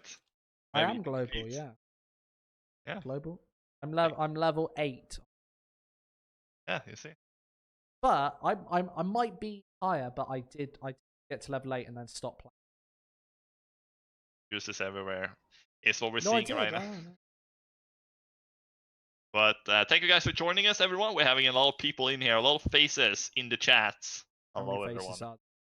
Almost 4,000 faces. Yes, Show a your lot of beautiful faces. Most likely Finnish people, probably, because 2 Finnish teams playing. So, Yeah, I would definitely say. Either way, we're going to a very short break. Don't go very far because we'll be back in a moment.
Hello and welcome back, everybody. We are live into this second map of the day between SJ Gaming and HAVU. A short pause just a moment ago. Jumpy actually timed out. I don't know if that will affect SJ Gaming in any way, but right now they're just on to the pistols. And the smokes outside are perfect to try and bait Toto away. That nade does catastrophic damage. Zori finds one in the meantime. Arvid drops. Jumpy and Zarte are halfway towards that final negative goal. Slowy's down towards the B-bomb site. And SJ, well, they do seem to be piling on, but they haven't made the final frontier of a push just yet. The one-way smoke that we were talking about earlier, I'm not sure if it is. It's just a complete smoke out. SJ be camping out right now. They don't want to go too aggressive into any of these positions, but the flash on through. Slowy is short. Yeah, there it goes. There's the bomb gone as well. Khan next in line. And he's up against 5. He can't find anything. It's 12 to 12. HAVU again. Stand-up tall. From the B-bomb site. Complete scoreboard pretty much. 4 entry frags. The bells are ringing. You know, the bells rang there when the nade came out.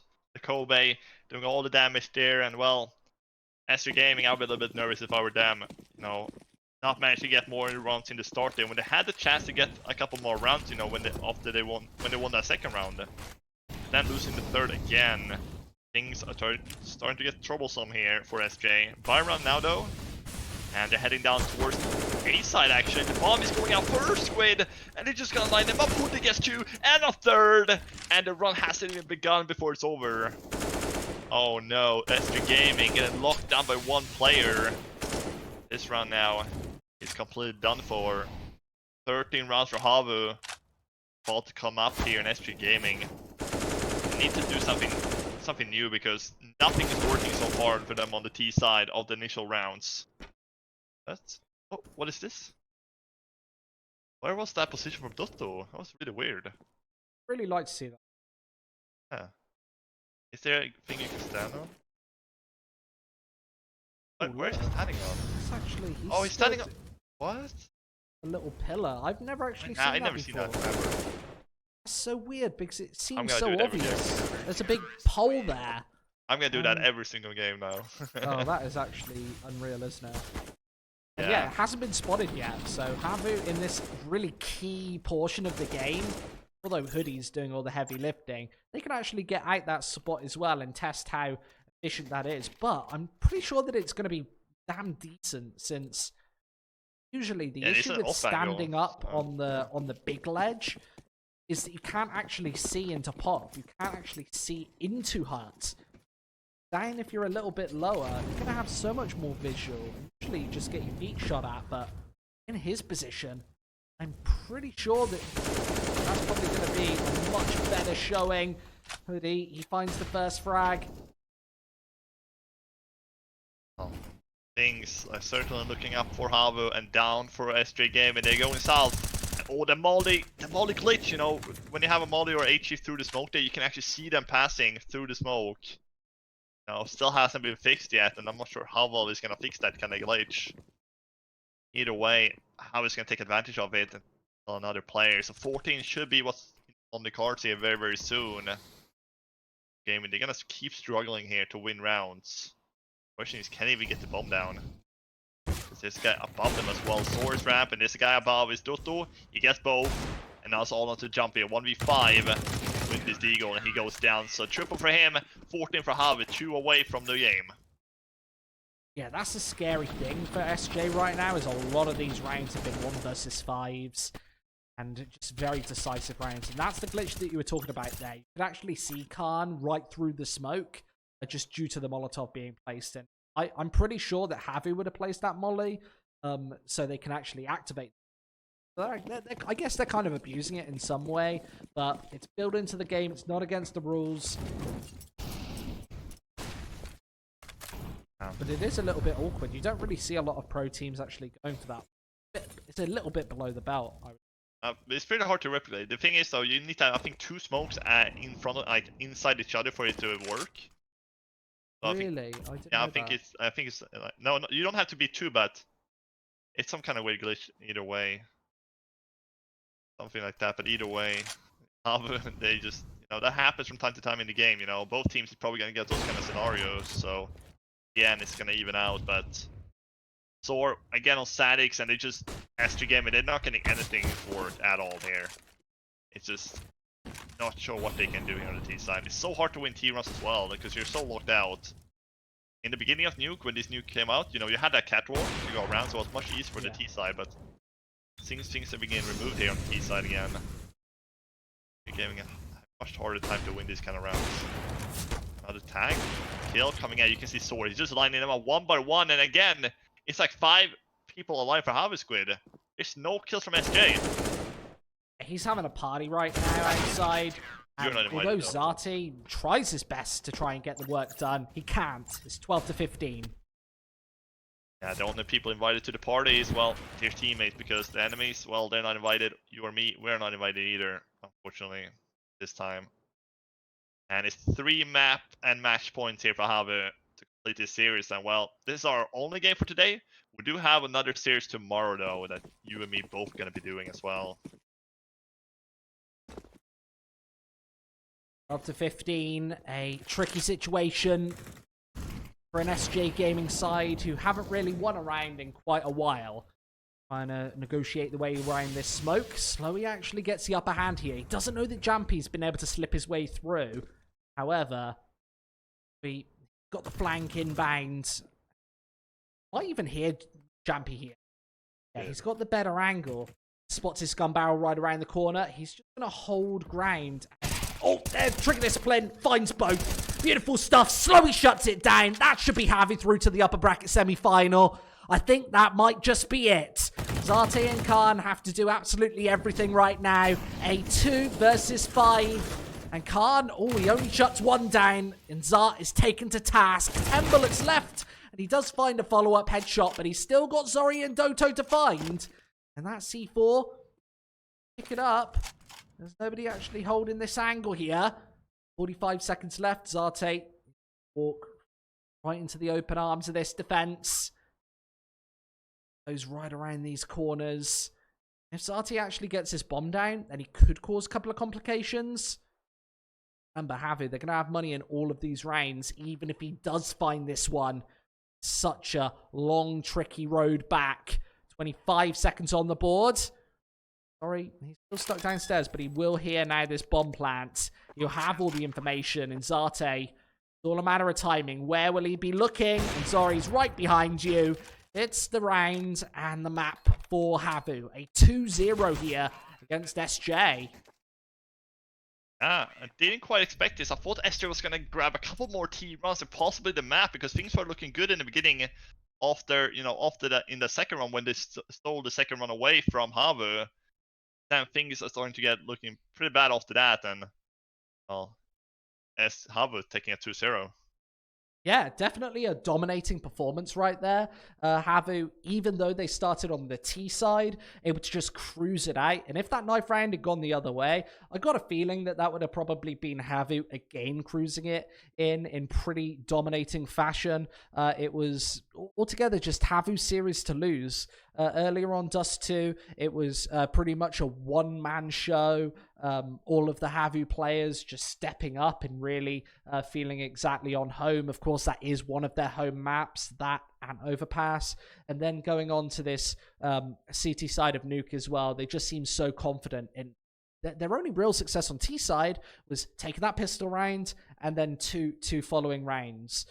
They were able to take it 5-10 and then close it out on their CT side. Exactly what we're kind of used to seeing these doing. Either way, they're going to make it back up to the upper bracket semi-final, HAVU, whereas it's not game over for SJ just yet. They've got another chance. It's a double elimination bracket. They're going to try and make their way back through the bottom bracket, that lower bracket, and try and squeeze out some prize money from this LOOT.BET CS Season 5. And remember, there's $30,000 on the line.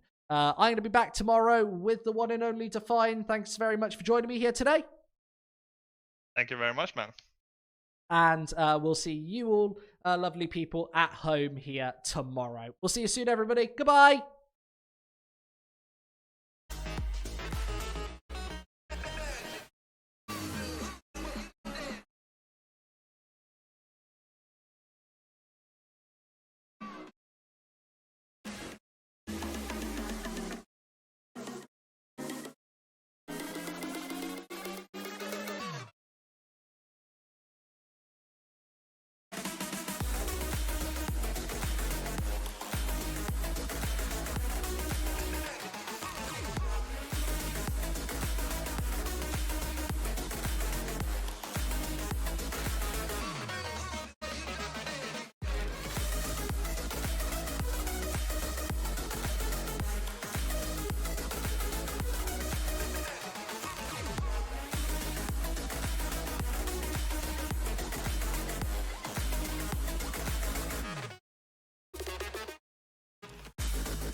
Well,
as she takes the taxi.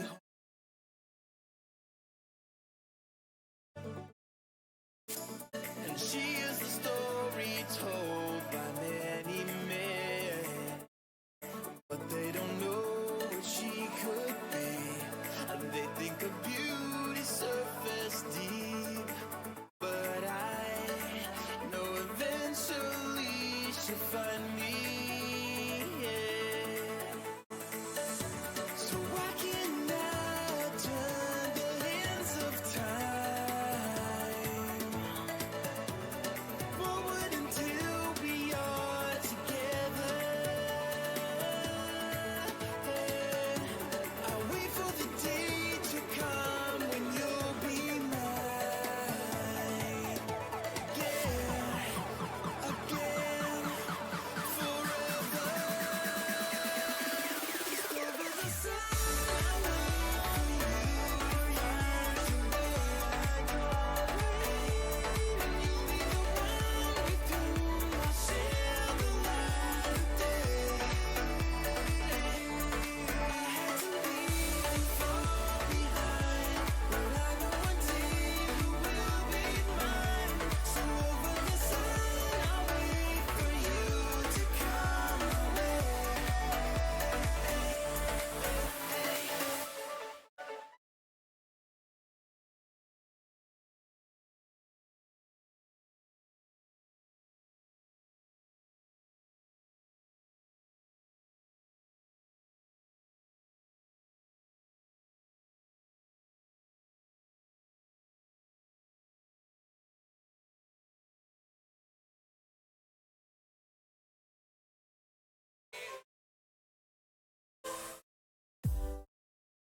Say the word and we can run around the earth and around the sun. Say the word and we can stay. Forget about that better place. And I know you're healing, 'cause I know the feeling. The streets stop breathing. I don't wanna let you.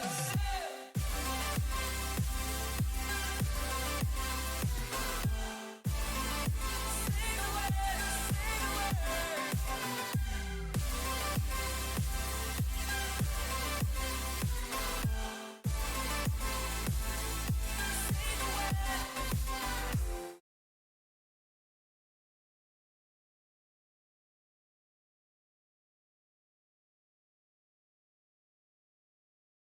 Seeing all the reasons should forget about this place, but I don't wanna leave here. You're just gonna stay, changing like the seasons, and wasting all this time. Should be like satellite, pass beyond the sky.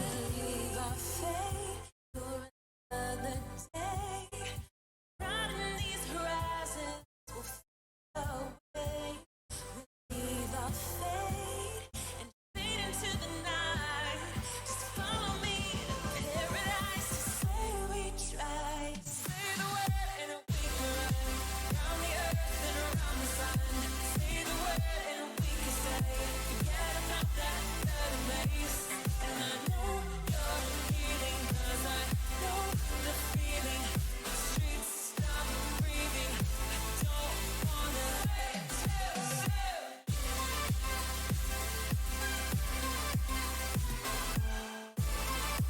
Say the word, say the word. Say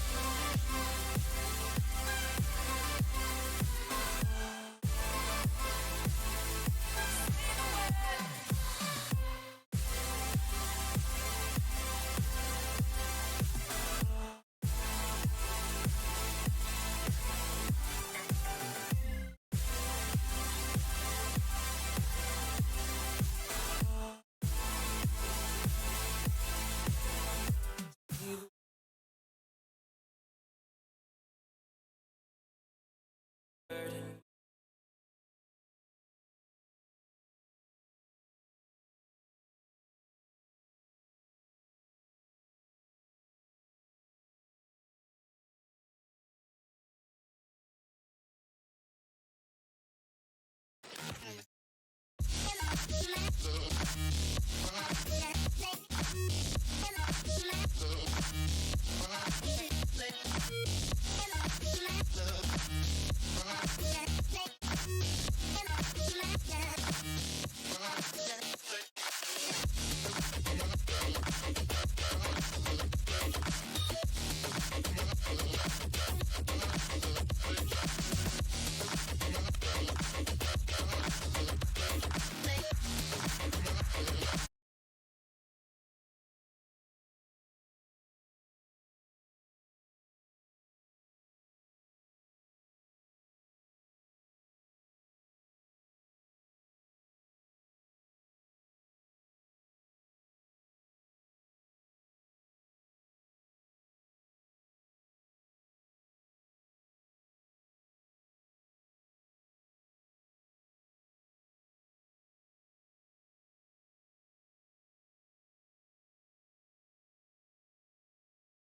this map probably could go to a best of 3, but as well as that, Inferno being the regular normal ban for Windstrike. I'm surprised they didn't ban this one first, to be honest, here, Dwayne. I mean, it kind of confuses me to a certain extent.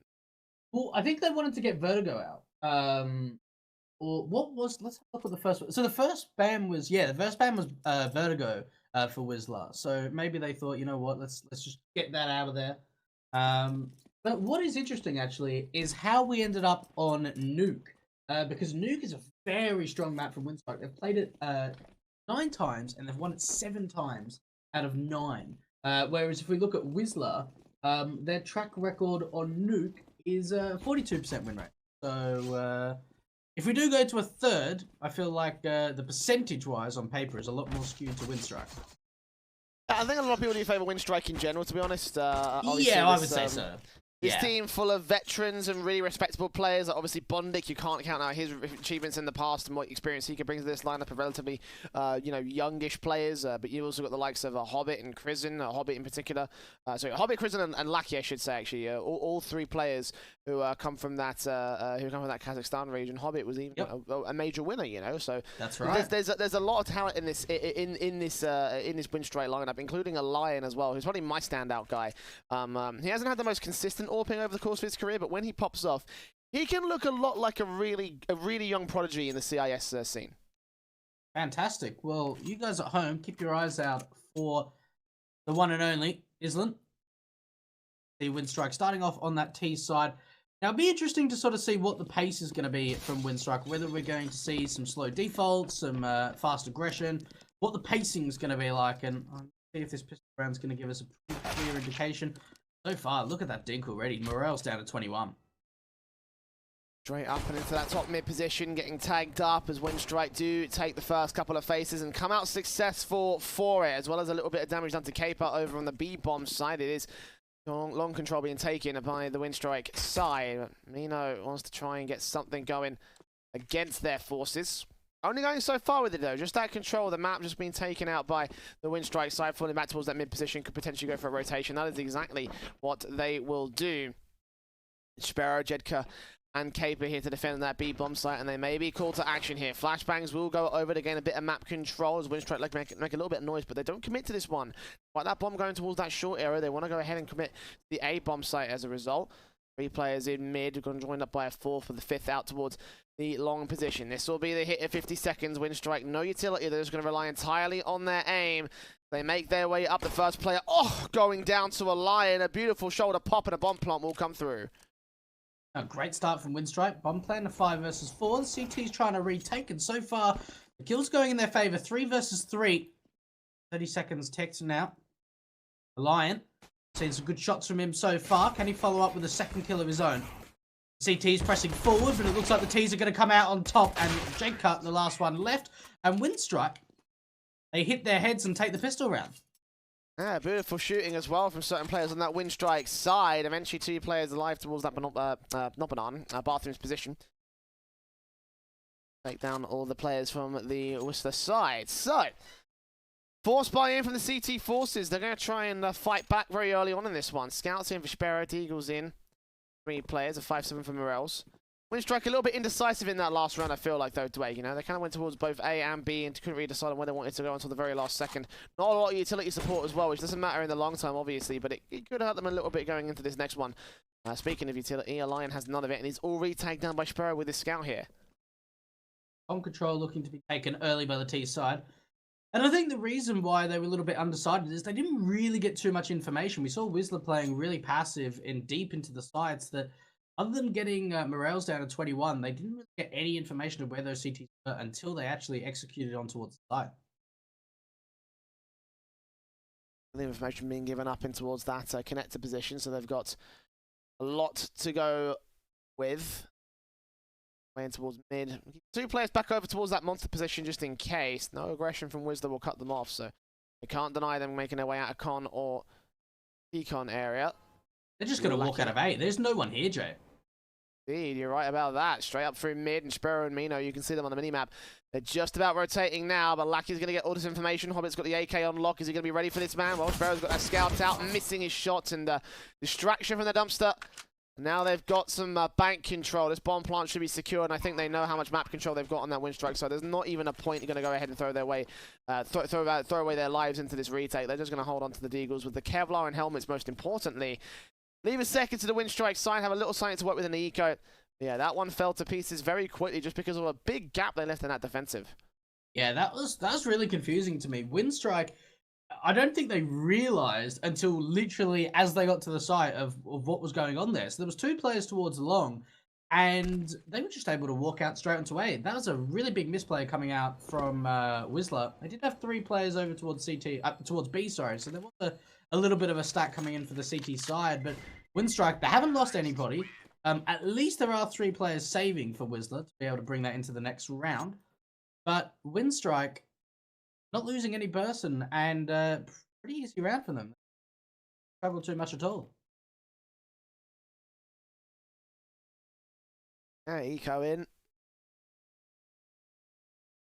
Options for Sparrow and Mino in this round should be easy enough for Windstrike to gain this 3rd one. Again, the main worry should be Jedka, Caper, and Morales, because those are the guys with the upgraded pistols safe from that last round. So stacking from 3 players. I think they're going to go for the triple boost. Yeah, out from jungle.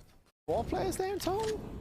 No, I like this boost. Yeah, one will break away towards the bomb side. But yeah, I love this boost as well because pistol accuracy can really shut them down, especially with Deagles in play.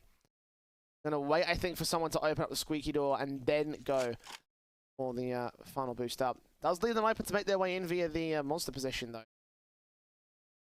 Still could be short control gained by the T-side forces. Morel's left with not a whole lot to do over to that mid position, but hold off and call for rotations if necessary. They're going to walk into A again. It's happening again, Jay.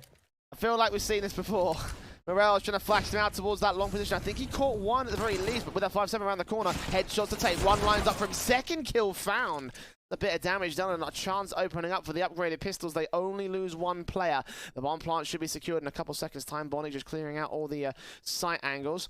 Seeing that flash, or that nade, excuse me, coming in over from the dumpster area. Plant will be secured towards truck. 4v3 again. The upgraded pistols to move into the site. Morales has bought his team a chance. Bonnie taking a lot of damage. Now re-smoking from safe. Try and keep them away. Stall for extra time. There's no defuse kit on the Whistler side, but Mino still makes his way up and through. Catching off one. Ashborough credited with the kill. A Lion trades back his backup. Look at the spray transfer to the 2nd man, but he goes down in the end, leaving it all to Crizzen. Bomb planted not for him. Spray on towards 1 man. Taps once on the part of Jedika, but 15 seconds. He's got to stick the full 10. Holds it once, not going to happen. The flashbang should force him off and he's out of time. He can get the kill on Crizzen, but he won't get the round, and indeed he will find that, but he's fallen away. A 3rd on the board for Windstrike, but the upgraded pistols, we call them a threat. That's exactly what they were. 1 stays alive with the head Kevlar in tow, and 5 players go down for the T side. That was a massive round from Whistler. Morels to get 2 kills there with that 5-7, the lone member on the A bomb side. That flash coming in as well from CT.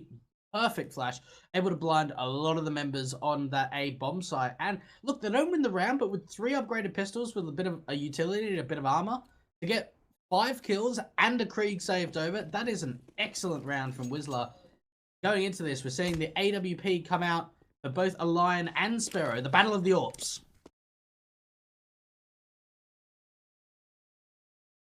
Yeah, Sparrow in. No head Kevlar, but that does not matter. A Lion, however, I've mentioned this in the break before we went live, but this guy has some great AWPing abilities, and I think he could potentially be a potential prodigy essentially in the CIS scene. See him pop off and expect that AWP to do some ridiculous stuff. 3 players out towards that mid position for the Windstrike side will start to make their way in. It is going to be Jedka. Tries to take that first contact, backed up by Sparrow here with the AWP. He's watching long though, and the majority of the T-side force is in mid, so you catch him off pretty easily. Mostly down to Jedka again with this M4 towards the corner. Flashbangs go over, he peeks once, gets 1, transfers the spray to the 2nd. Bondic and Lackey had no idea what was about to hit him. It's a 5 versus 3, and Windstrike continuing to press forward from the same angle. Hobbit shoulder baiting, giving up a little bit of info, and eventually he goes down to the AWPer. So Chris and the Lion, last 2 left, make it just 1 as Spiro goes ham of his own right. And the 2 players of the A-bomb site defense lock it down. Wonderful work from Spiro there. Lining him up, 3 kills for him and 2 for Jedka. Finally, we see the polls answer on the board. gun round. Great stuff from them. AK as well, picked up from Jedka. And Windstrike, it just seemed that it's a little bit staggered on their execute to the A bomb site. We didn't really see much of a commitment as the whole team. We saw the first initial 2 players go through, and then it almost just seemed like it was one-on-one duels that were just given up. Yeah, I mean, as soon as those first frags came in, it felt like they were pretty flustered, you know. They didn't really know how to approach that whole mid-take. The fact that they went in the same places at the same times, and of course, wasn't helping the fact that Sparrow was hitting his shots. Brilliant stuff to shut down the long control, and in this round, Windstrike won't have a whole lot of anything to work with. The Bondic has Force Sport. AK had Kevlar, Chrism with a bit of Kevlar of his own right.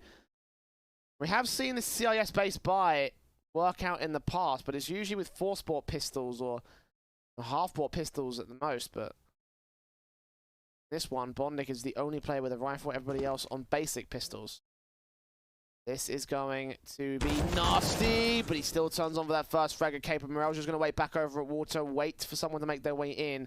The Lion jumps up, here we go, rounds that corner, drops that first man, looking back in with a second, and Morels maintains control short.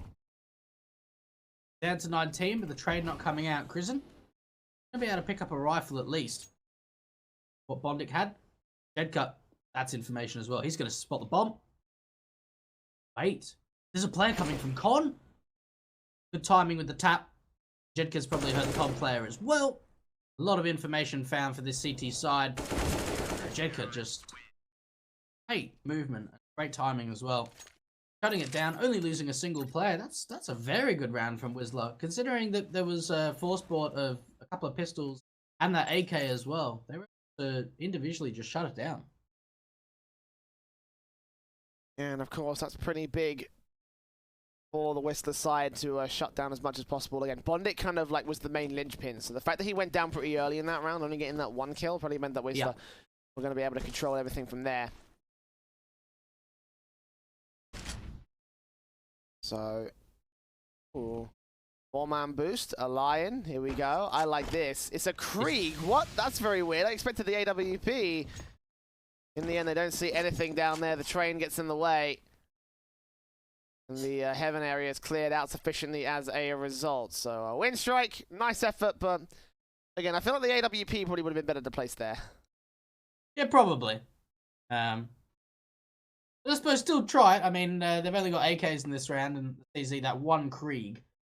So I suppose out of all the weapons that they had, the Krieg is probably most efficient for that position. But yeah, it's always nice to see it with the AWP. Jedka playing solo at long, so probably a one-and-done position. Can't even find one. Advantage coming in for Windstrike and Bondic. Heard a little bit of movement outside of Con. Bursts in from his teammate, will try tag up one of the CT players. Squeaky door opens, so they're distracted. He'll take down one, but he'll get away with no more than that. Morels turns it to a 3 versus 3, so B-site under control, 40 seconds for Windstrike. They're rotating off. Ooh, this the is distraction massive. play. I think they put a little bit of utility over there, perhaps. I'm not really sure, but either way, they're going to recognize there's no more T-side presence, and Morels will make his way up. Smokes down towards short and long there to support it. Caper's in the corner of the A-bomb site, but Lackey's going to make his way in. It's all up to him to see if he can force the issue on Morels, and he's got to hold the entire defensive. 15 seconds as smokes go up. He's still got the off angle. They've checked it, and Lackey takes him down. Bomb plant will be secured. The AWP is Sparrow. Blind shots. He's playing on towards that default position and not out in the open. If he aimed a little bit to his left, that possibly could have been a bomb plant denial. But as it stands, he'll go full into a line. So Caper should probably save here. Windstrike. A little bit of a delayed play, but one that works out nonetheless. I'll tell you what, that was a great entry coming in from Lackey. If he would have missed that duel, that round could have been so different. Great entry into that B bomb site. The AWP falls as well. Caper, the last one left. And it doesn't even look like Windstriker, for any reason, going to go towards CT to save. So Caper probably won't be able to find any kind of exit kills. Let's pick up the AWP, though. That's big. A lot of relieved investment there for the CT side, especially considering he's on 2 grand. So hold on to that big green gun. He can trade it off with Sparrow. Passing back a rifle when everybody else can reinvest around it. So, yeah, massive pickup, as you say. You know, I don't think they would have been able to afford that AWP if they hadn't acquired it. cash money in the bank. Now they'll go for one final investment, I believe. Windstrike. 3 players staying alive. Of course, their economy is a little bit shaky, but a little bit less shaky than Whistler. So, out towards the monster position, the very early aggression coming up from one of the Seaside players. Unfortunately, Sparrow is ready for it. Orb shot takes out Chris and kicks things off for the CT side. No more T-side presence felt, though. It's just that one player that went aggressive. Potentially a scout player. Whistler might not be ready for that. But AK thrown away regardless, though, for Windstrike. So I question the logic behind that play. Lucky. Lining up the advantage to bring back. 4 versus 4. That's going to grant a little bit of a rotation from the B player over. Lucky's actually a lot of attention. Like, while the bomb's just outside of Monster, just lurking at the moment. Player in con. 2 outside of Monster. Let's see how much Lucky is going to be able to contribute to this. Up so aggressive, Mino. Oh, he's going to catch him off, though. Utility pours in towards the B site. Capers here, swinging out towards short, looking for one man, distracted by Hobbit. So, smoke down, possibly could find his way in. Molotov will block him for a couple seconds, but Bonnet's going to turn back around to Morel. So 2 versus 2. That gap covered off by the AWP Sparrow, but Hobbit's able to swing and take him down. Order Mino in the 1 versus 2 retake. They'll drop in towards water. The bomb plant should be secure. I think Mino heard that. See the player on default? I don't think he did. Backed up in jungle and trying to find a way into the site. Spots at the shot bait from one man. I think the information's been given away. Well, now they've got it to their own right. One spray, almost a second transfer, but no. Bondic able to win out the matchup, able to get the 5th on the board for Windstrike. Yeah, picks up the AWP as well.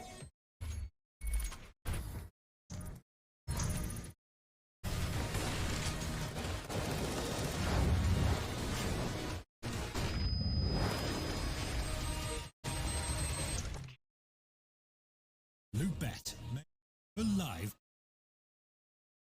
So far, great start from Windstrike. 5-2. The AWP in that hands of a line. Not the greatest of buys, though, on that CT side.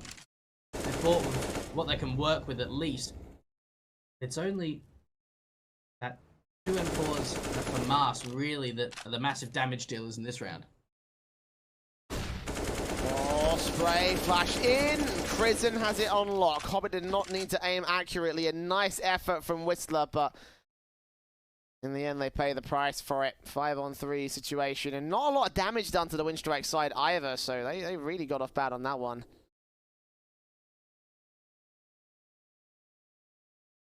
CT's rotating back to the B-bomb site. And the Deagle, M4, and Scout is all that really remains for the CT side. Here's the thing, right? Is in a 3 versus 5, you've really got to stay together. You can't split between the A and B bomb site, otherwise it makes it really difficult. You at least kind of need to play your cards and just hope that they run into the stack. But the thing is if there was 3 M4s between these 3 CTs, I would say that their chance of winning the round is not completely out of the gate. But with a Deagle, a Scout, and an M4, there's got to be some heroic individual players coming out from Whistler. 30 seconds to make those plays. Windstrike will make their way to the A-bomb site. 2 to defend against them. Mino with the M4 as well as not one of them. It's just the Scout and the Deagle, and Sparrow's going to back off. Molotov start raining in. The timing couldn't be better, but can they get the bomb plant in? Good Deagle from Jedika. Shuts out one. Sparrow here to rotate in. The gap's been locked. They could deny this bomb plant. Deagle in, but he doesn't take the damage down. The bomb plant now, I believe, open from bank. The spray from Bondic will take out Mino on the back line. So, Sparrow and Jedika left alone to rotate out position, and they will be able to do so. Just hold on to the Kevlar and the Scout. Windstrike will be able to take a 6th. A couple of moments there, you could have thought that Jedika could have denied a bomb plant, though. They left a big gap in that defensive. Almost the T-side players fell for it. Windstrike, so far holding on to 3 of their alive members. The AWP as well is really important to keep that in the game. And Bondic doesn't even want them to hold on to that FAMAS and Scout that they've got, because they don't really have too much money going into the next round. It's just going to be a half buy, maybe a couple upgraded pistols for the rest of them. You shouldn't see too much of an investment.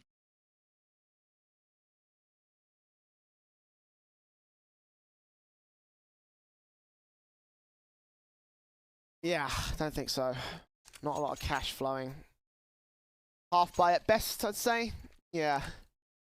Upgraded pistols, Kevlar, helmets in some cases. I think that's more of a waste.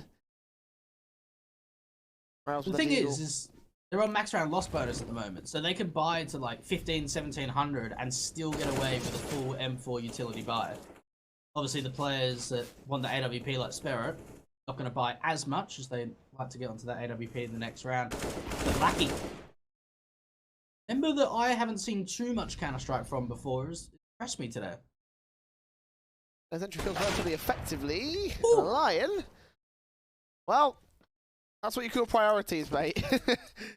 taking a large amount of damage, not getting killed off, but getting that AWP shot against the likes of Jedka. The AWP will win as the shoulder tag works better for the T-side player. He's on 14 HP, so we can't go too aggressive with it anymore. It's already a good start coming through from Windstrike as they press forward onto the A bomb site. 2 players to defend at mid. One over towards the B site as well. Potentially could get overwhelmed with the likes of Crizzen, who's making his way in.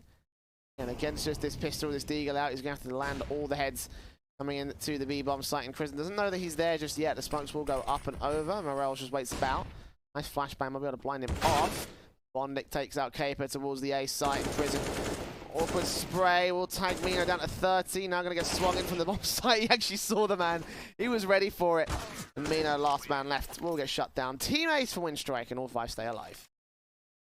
Lovely stuff from Windstrike. They're looking really confident on this T side and not really giving Whistler too many opportunities to even close that around at this point. We'll see buy round coming in from Whistler. Got that AWP onto Sparrow. Definitely got enough money for it. And yeah, it is out there. Armor and a smoke. Not the greatest amount of utility. Still a very healthy buy. Yeah. And force an AWPs to contest against the AKs coming in from Windstrike, and still that AWP in play for a Lion. He takes aggression over to the birthday party area. No CTs there to challenge him directly. They're a bit more passive, Sparrow in particular with that AWP back up in the bathrooms. One good pop shot from a Lion will force him to fall back to the bomb site. So already Windstriker pushed Whistler back very, very far here.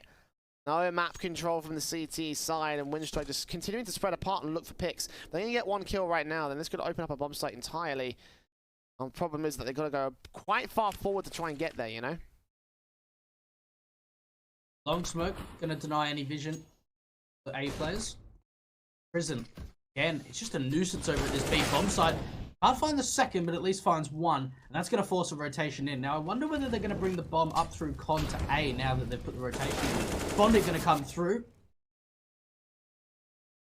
Looks like it is gonna be the B take as a play does come through Con, and the bomb making its way to the B bomb site. But look at this from Morels. Oh, that's so huge. The Lion backing up his teammate, Jedka burning alive, and Hobbit will return the favour. Sparrow alone. 1v3, way out of position, he's not winning this one. Windstrike. We'll get to 8 as a result, more from just passiveness from Whistler, you know. They had Morels down there in the water position that could have pushed that ramp and denied it. The moment where a Lion actually looked away from that short area, so I feel like he possibly could have found a little bit more out of that one, and he took his time. Yeah. 8 were on the ball for the T side.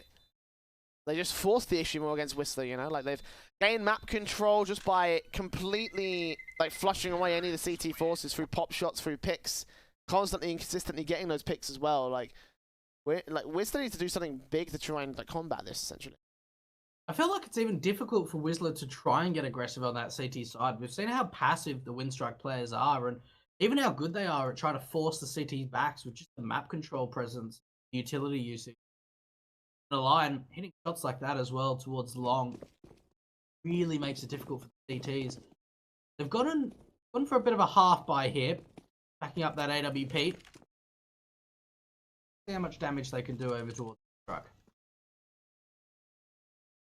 Orbs in for both sides once again. Sparrow, of course, saving that from the last round with not a whole lot of options. SMGs, other than that, to back up the rifle with the automatics. Eagles in for Jedka and Morels. Yeah, B bomb site seems to be the one under siege. If they can get connector control, this might open things up for Bondic's Lion. Also, Mino all the same. They'll push him a little bit further back. Point blank positions. They're just a little bit higher the marker. The flashbang should be able to force him a little bit further back out of this one. Bondik moves up.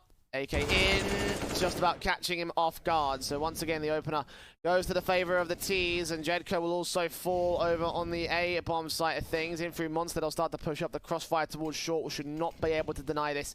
Sparrow can't deny with the AWP. Smokes up, Caper can't swing in from the sandbags. Therefore, the plant will be secured, and Windstrike now have Whistler against them for the retake. Caper will drop one. The AWP from a Lion, though. Ray is shutting right back out. Taps come close, and now allows Caper a bit of a return frag, but, well, a bit of return damage, I should say, in the end. He won't get it. Lackey and Crizin instead take the last 3 players down together. 2 kills for Lackey in particular, a 9th on the board for Windstrike, and this is looking just as dominant as Nordovin did earlier today, Dwayne.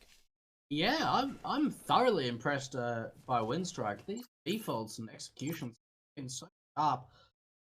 The crossfires of the trading for Windstrike has been really good as well. Just even the gap of positioning between the players is a really nice amount of units where they're not too close to one another that they can get sprayed down, but they're a good distance away from one another that they're able to trade when it comes.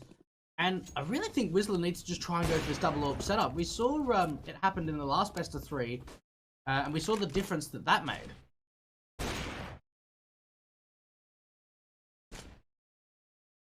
Very fast players coming in from Windstrike again in this round. Out towards that long position, and you can see how scared Whistler are playing this one. They didn't even want to challenge that. Just first player spotted, missed shot, fall back towards bathrooms. See some smokes coming in, fall even further back out of bathrooms. Like, Windstrike have got their number, and they're in their heads right now. Whistler. And I feel like they've got to try and fight back a bit more to try and deal with Windstrike, because all these players that just push them further into the bomb sites, like, they could just walk out and get the kills so easily. What positions can Whistler take that could potentially give them an advantage to make?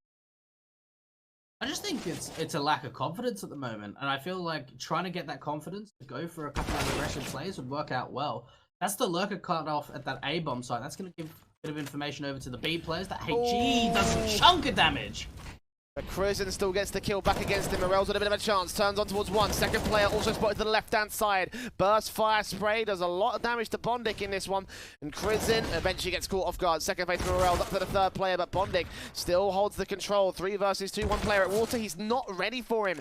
And now Alliance, the last man standing, the AWP. Oh, he spots the head of Sparrow. Now got to look onto the bomb site and on towards water. And that bomb's been dropped against him. 20 seconds. He'll hear the burst fire. He'll see the tracers. Try and make his way up against them. Quick scope does not quite land. And now in the middle of the smokes, he should just get caught off guard from here. Jedika takes the last man down. 2 kills to his name, and that nade did everything, I feel like, for the CT side.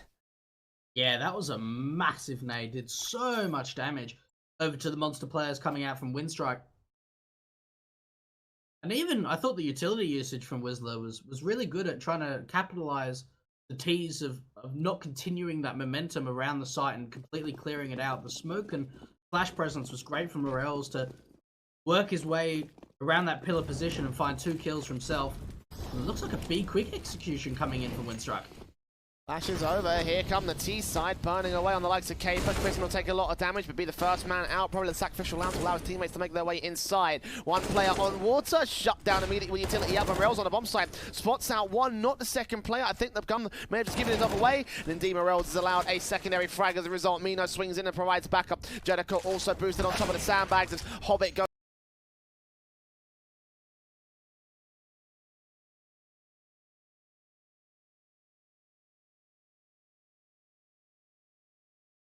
down a Lion, last man standing once again in a 1 versus 3. He's already found the first, but he's flashed away from the bomb site.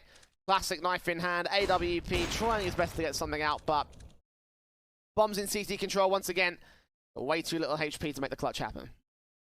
I think one of the things I didn't really like about that quick execution was, first of all, the utility was great, but they weren't rushing out together as a unit. They were quite staggered in the positioning between them. We saw the first player come out of Lackey, and he didn't have enough people around him to completely clear out the site before they got even further aggressive.